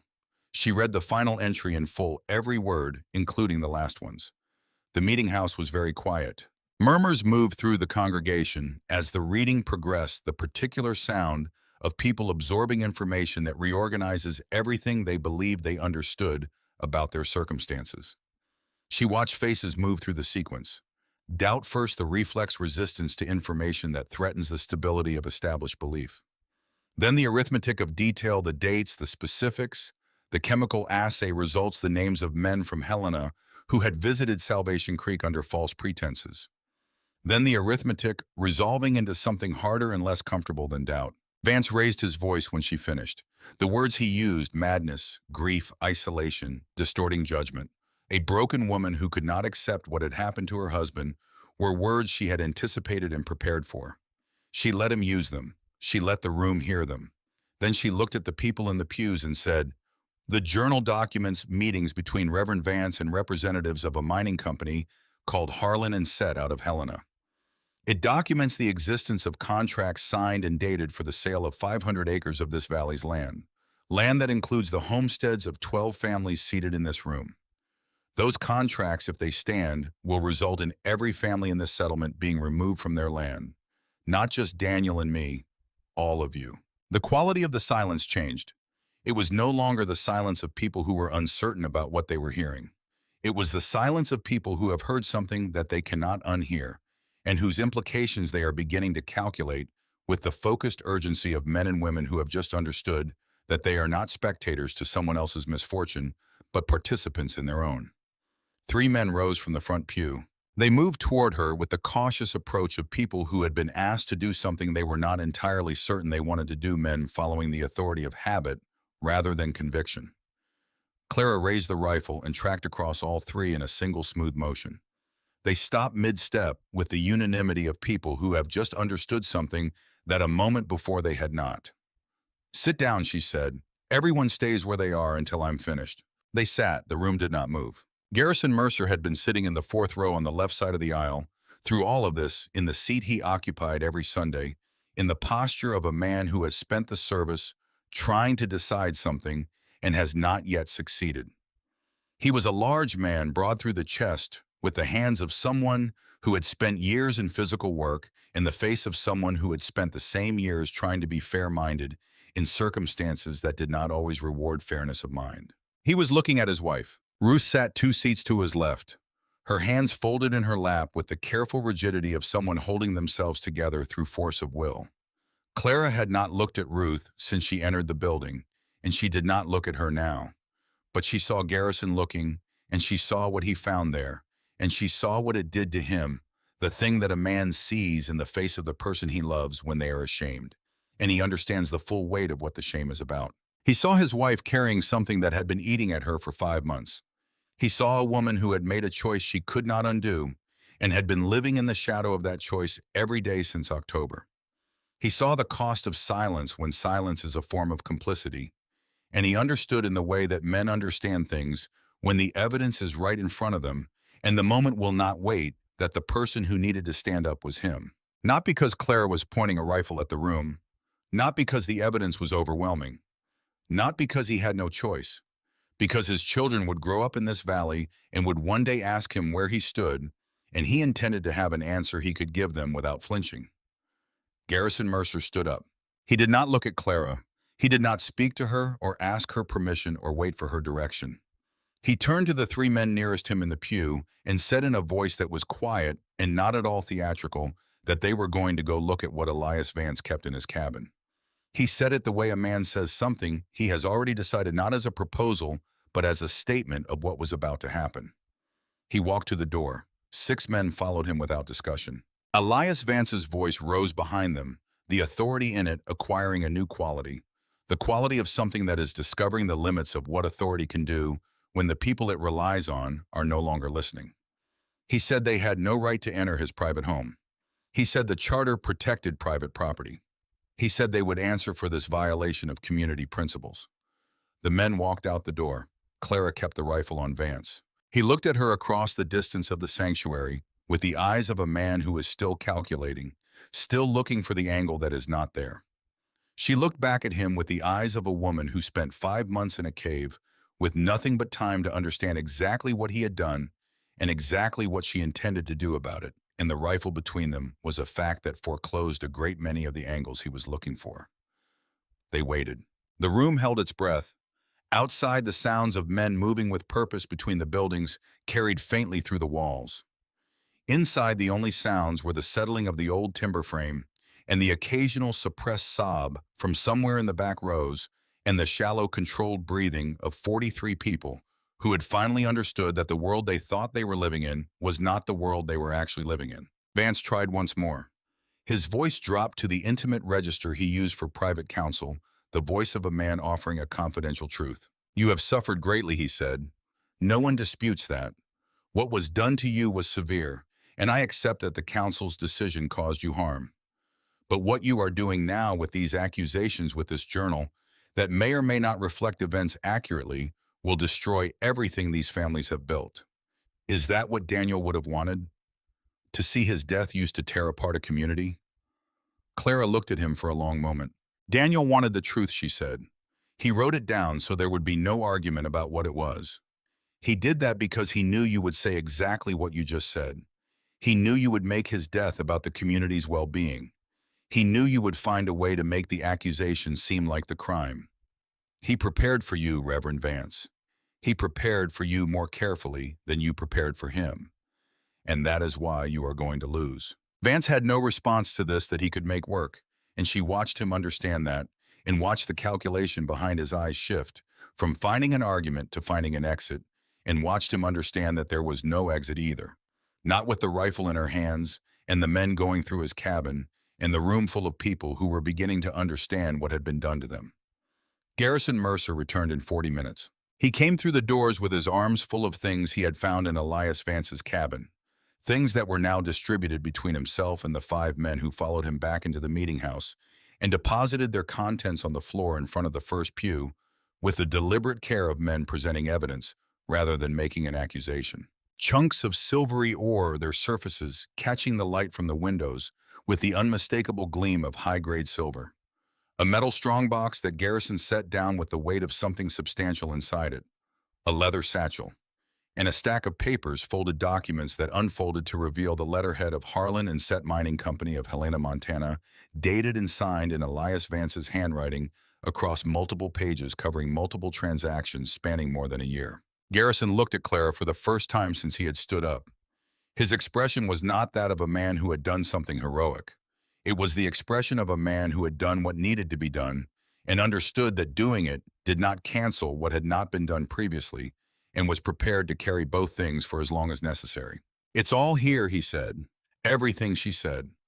"The contracts cover the North Quarter, the Aldrin homestead, the Beaumont claim, the Sutherland parcel, and ours." He paused, and when he continued, his voice had changed slightly, the change of a man reading words that have just made personal what was previously abstract. "And the Ashford homestead." He opened the strongbox. The bills inside were bound in the careful way of money that has been accumulated and organized over time, the money of a man who was certain he would eventually need it in a hurry. He looked at the amount without touching it. Then he looked at Vance. The room erupted, not with violence but with the sound of people who have been holding something contained for too long. When the container breaks, voices overlapping, some in anger at Vance, some in the desperate register of people trying to find an interpretation that allows the version of events they had been living inside to survive a little longer. Some in the simple language of people who have been used and understand it now and are not able to moderate their response to that understanding. Vance tried to speak. Claire could hear him beneath the noise, could hear him still working, the angle still finding the framing that made what he had done into something defensible, still performing the role of reasonable authority with the persistence of a man who had never encountered a situation where that performance failed to produce results. Ruth Mercer stood up. She stood with the specific abruptness of someone who has made a decision and is acting on it before the decision can be reconsidered. And when she spoke, it was not to Vance and not to the room, but in the direction of the floor in front of her, as though she were testifying to something that required honesty about what she knew and what she had chosen to do with what she knew.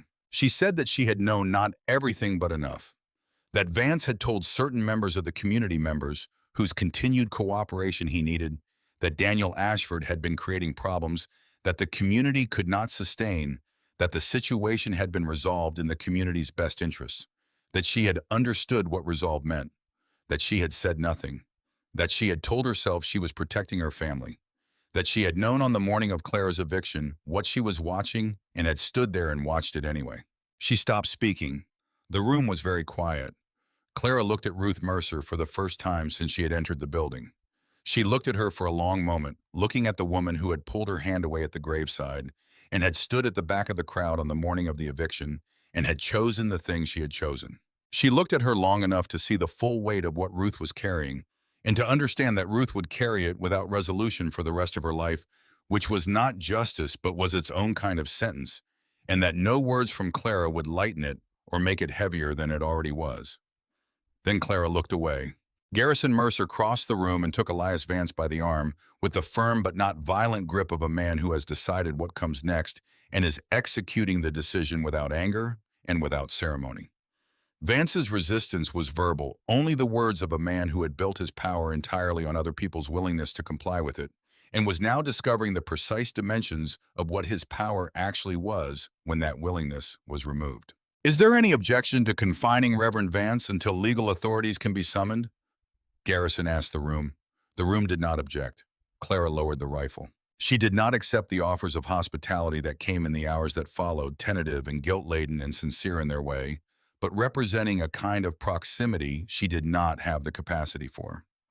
She slept in the meeting house on the wooden pew that was hard and uncomfortable and represented a form of distance she needed from the people who had watched her eviction in October and were now offering her their guest rooms, which was a transaction she was not prepared to enter into. She spent the time waiting, organizing the evidence into a coherent narrative for the authorities she knew would come.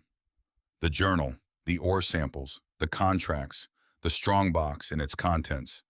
All of it cataloged and sequenced in the order that told the story most clearly, the order that required the least interpretation, the order that let the facts speak in the voice Daniel had intended for them when he sat in this valley and wrote down everything he knew. Garrison Mercer rode to Missoula that afternoon. 40 miles of spring trail that would take him until nightfall and require a fresh horse for the return journey which he arranged before he left, by trading a favor with a family whose horse was rested and whose debt to Garrison predated any of this by several years. He returned 2 days later with Sheriff Daniel Reeves, a federal land agent named Carver, whose face suggested he had seen many versions of this kind of situation and found them consistently wearying, and a territorial prosecutor named Walsh, who asked very precise questions and wrote down the answers in a notebook that he kept in his breast pocket. Sheriff Reeves spent 6 hours with the journal and the contracts and the ore samples and the strongbox and the men and women of Salvation Creek who were willing to tell him what they knew. He was a careful man, not quick in either direction, the kind of law officer who understands that the impulse toward rapid conclusion is usually working against rather than toward accuracy. He listened more than he spoke. When he had finished listening, he stood up and arrested Elias Vance on charges that the prosecutor Walsh enumerated from his notebook in the flat sequential language of formal accusation. As they led Vance out of the root cellar, where he had been confined, and toward the wagon that would take him to Missoula to await trial, he passed close enough to Clara that she could have reached out and touched him if she had wanted to, which she did not. He stopped. The men on either side of him allowed it. He looked at her with the pale eyes that she had last seen calculating his way through a situation that no longer admitted of calculation.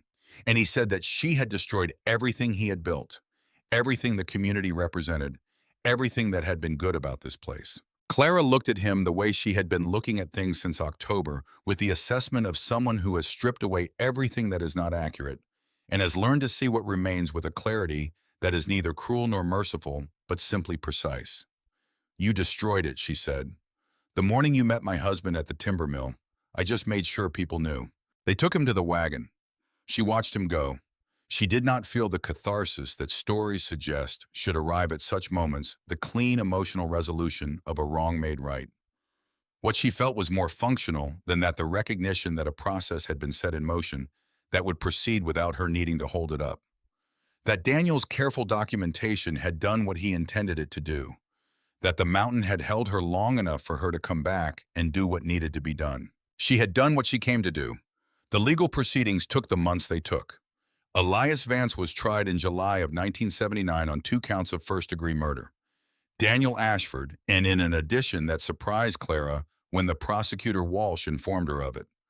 Holt Briggs, whose death the prosecution characterized as the foreseeable consequence of an assignment Vance had made, knowing its likely outcome. Owen Sutter's death was included in the same characterization. Clara testified for a full day. She spoke in the same flat, precise voice she had used in the cave when she read Daniel's words aloud to keep herself present, the voice of someone who has processed what they experienced sufficiently to report it accurately and without the editorializing that damages credibility.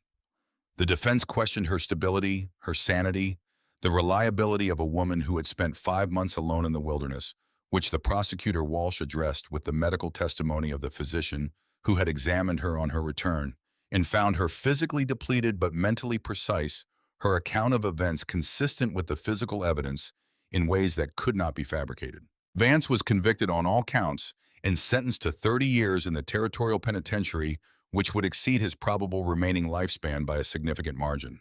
The territorial prosecutor Walsh also successfully challenged the Harlan and Set contracts as fraudulently executed advance, having lacked the authority to enter binding agreements affecting individual homestead claims without the knowledge or consent of the people whose land those claims covered. The contracts were voided.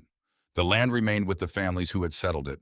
The homestead claim that Daniel Ashford had filed with the county 3 years prior, the claim that covered the North Ridge and the silver vein beneath it, was confirmed as belonging to Clara Ashford as sole heir to Daniel Ashford's estate.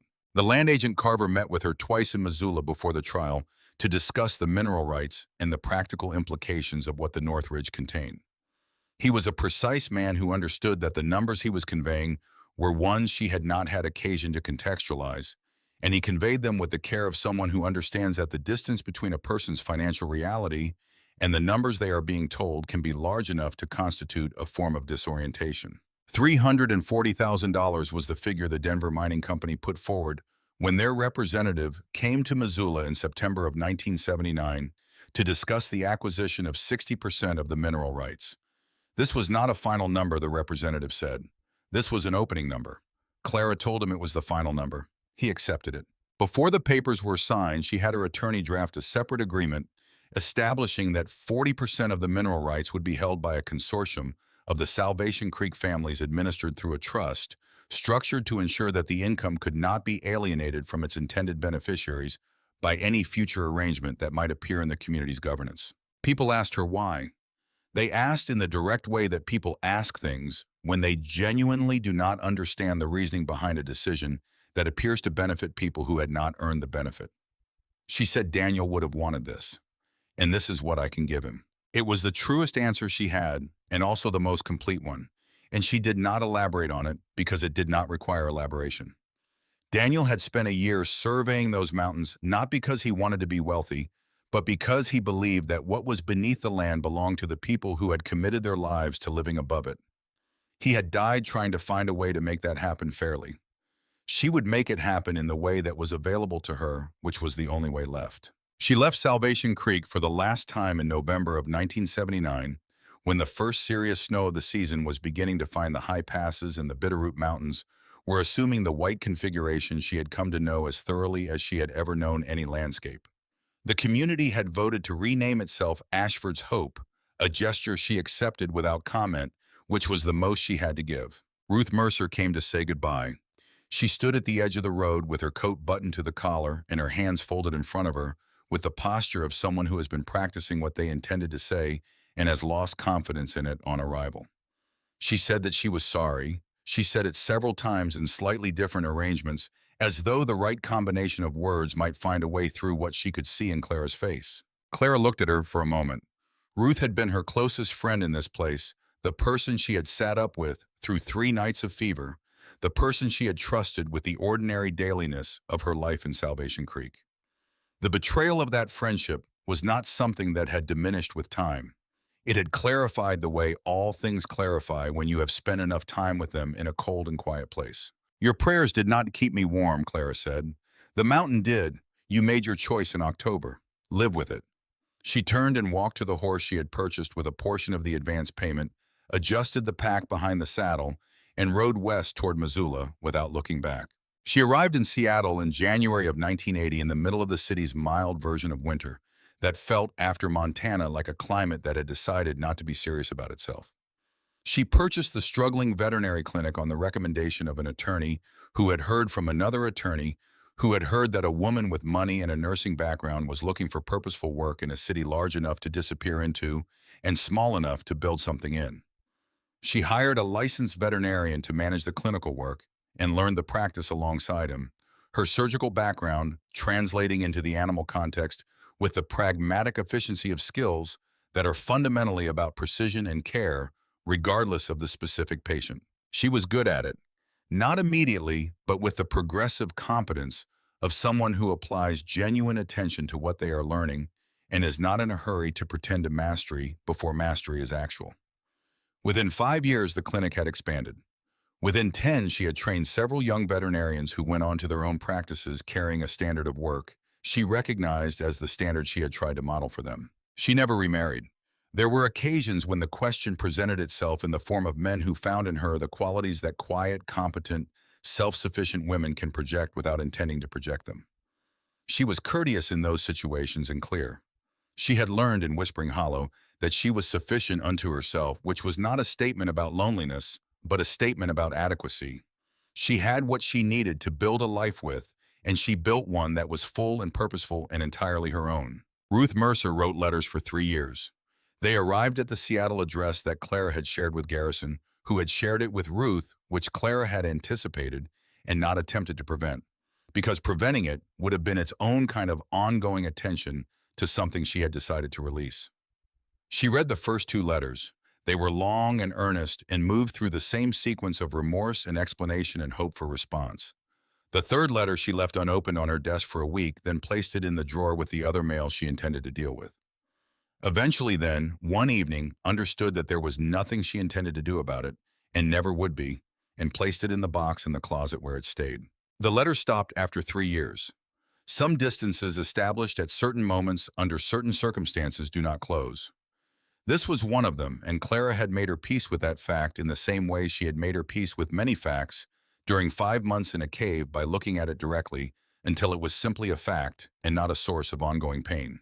She donated money every year to causes that addressed the specific intersection of vulnerability and exposure that she understood from the inside organizations that helped women who had been put outside with nothing, who were surviving on the mathematics of inadequate resources and hostile conditions, who needed not sympathy but capacity. She donated anonymously. She did not attend the events. She did not want acknowledgement for doing what seemed to her obvious. She did not speak publicly about Montana or Salvation Creek or the winter of 1978 into 1979. She did not give interviews. She did not authorize the accounts of her that circulated through Ashford's Hope across the decades, some of which were accurate and some of which were not, and all of which she regarded with the equanimity of someone who understood that stories told about a person are never really about the person, but about what the people telling them need to believe about the world they live in. What she needed was different. What she needed was the work and the quiet of her own life, and the occasional evening when she sat with a glass of whiskey in Daniel's journal and read the margin notations until she could remember the exact quality of his voice, speaking the words he had written, the precise, acoustic reality of him that she had been afraid of losing on that December night in the cave, when the silence had pressed in close enough to take even that from her. She never lost it again. The mine had begun operations in 1981, providing Ashford's Hope with an income that transformed the settlement from a struggling commune into a modest but stable small town. Schools were built, a proper church with a minister who had not murdered anyone, a medical clinic staffed by a rotating physician from Missoula. Families who had come to Salvation Creek with the specific hope of building something lasting found that they were against all the odds that Elias Vance's betrayal had created building it. Garrison Mercer sent occasional letters over the years, practical updates on the community's progress, brief notes about how the children were growing information about the mine's output and the trust's distributions. Clara read these and sometimes responded with brief notes of her own that acknowledged the information without inviting further conversation. She was glad the people had found something good from the ashes of Vance's corruption. She could hold that gladness at a distance that allowed her to feel it without requiring her to be present for it. Clara Ashford died in her home in Seattle in the spring of 2019 in the early morning hours without drama and without distress. She was 75 years old. She had been in mild decline for several months and had arranged her affairs with the thoroughness of someone who had been keeping careful records and building careful structures for 40 years and saw no reason to approach her own conclusion differently from any other significant undertaking. Her will established the Daniel Ashford Memorial Scholarship for women pursuing veterinary medicine, with preference for applicants who had overcome significant hardship, which the scholarship committee interpreted broadly in the first years, and then with increasing precision as the population of applicants made the scope of the criterion clear. The fund was substantial. It would run for a long time. Her obituary in the Seattle Times noted her ownership of the clinic, her philanthropic work, and her reputation in the animal welfare community for taking the difficult cases that others declined. It made no mention of Montana. That part of her life remained what she had chosen, to make it a private thing, a story she had lived rather than told, preferring to let the court records and the distant legend of Ashford's Hope speak for themselves in whatever way they chose to. In Ashford's Hope now, a town of 1,400 people with a school and a hospital and 2 churches and the steady, modest prosperity that the silver mine had provided across 4 decades, before the vein finally ran thin. In 2001, the news of her death arrived through the channels that such news travels and was received with the particular grief of people who understand that something has ended, that was irreplaceable, not because she had been present in their lives, but because the fact of her survival had been the foundation on which everything they had was built. The town council organized a memorial service in the larger of the two churches, the one built in 1985 with community funds when the original meeting house finally exceeded its useful life. Over 200 people attended, filling the pews and the standing areas along the side walls and the space near the back doors that was technically a vestibule and was pressed into service as overflow. They sang hymns that had been sung in this valley for decades, hymns that had been sung in the original meeting house before it was torn down, hymns that carried in their melodies the particular weight of music that has been used to mark significant occasions until it has absorbed something of their significance. They shared accounts, most of them second-hand or third-hand, the stories of a woman few of them had met, but all of them had grown up hearing about stories that had passed through 2 generations of telling and retained the things that stories retain when they carry genuine weight, the essential shape of what had happened and why it mattered, the core of the thing that does not erode, even as the details shift. They spoke about the winter, about the cave, about the journal Daniel had buried for her in the dark, about the morning she came back down the ridge with a rifle on her shoulder, and something in her face that the old ones described and the young ones tried to imagine, and none of them in any generation quite captured in words, because there are things that can only be communicated by direct witness, and this was one of them.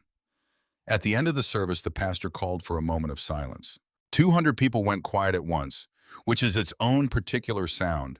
The sound of collective breath, suspended of attention, turned inward simultaneously, of a large group of people choosing together to stop making noise, out of respect for something that deserved more than noise. In that silence, the wind came up outside. It moved through the mountain valley with the authority of something that had been doing this since before any of the buildings in the valley existed, finding the gaps in the window frames and pressing against the glass and moving around the corners of the church, with a sound that was not quite words, but was not words either.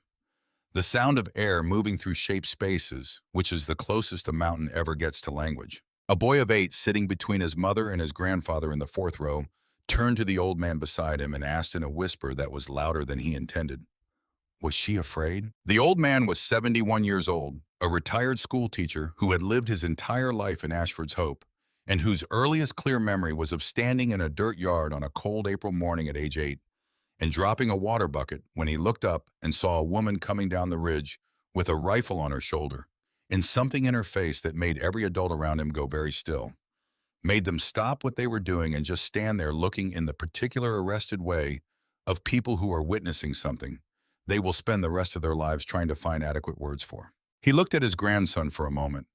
The boy's face was open and serious, the face of a child who has asked a real question and is waiting for a real answer. The old man looked at the window and the mountains beyond it, the Bitterroot Mountains that had been there before any of them, and would be there long after the mountains that had tried to kill a woman one winter, and had instead made her into something the valley was still living inside of all these decades later. She was, he said, and she did what needed to be done anyway. The moment of silence ended. The congregation exhaled together a sound like the releasing of something long held. The pastor spoke the closing words. Outside, the wind continued its passage through the valley, the way wind does, indifferent to conclusions, moving through the landscape, with no particular destination, in no particular hurry, carrying nothing and carrying everything, the way the mountain always had and would continue to do for longer than anyone in that room could usefully imagine. The people filed out into the April afternoon, into the light of a Montana spring that had the particular quality of springs in high country, clean and bright, and carrying in it the specific promise of seasons that have survived their own severest tests and emerged on the other side intact. They went back to their lives in a town that bore her husband's name, in a valley where the silver had run out, but the schools and the hospital and the trust remained in a place that existed in the form it existed in, because one woman had counted 11 matches in the dark and decided that was enough to begin with. The wind moved through the valley. The mountains held their silence. And somewhere in the stone of a limestone cliff 5 miles northeast, in a cave that no one visited anymore, and that most people had forgotten the mark of a man who had believed in his wife enough to leave her a map, remained scratched into the wall exactly where he had put it, the letter D, and below it an arrow pointing down, patient and permanent in the dark, the way love is when it is made of the right materials.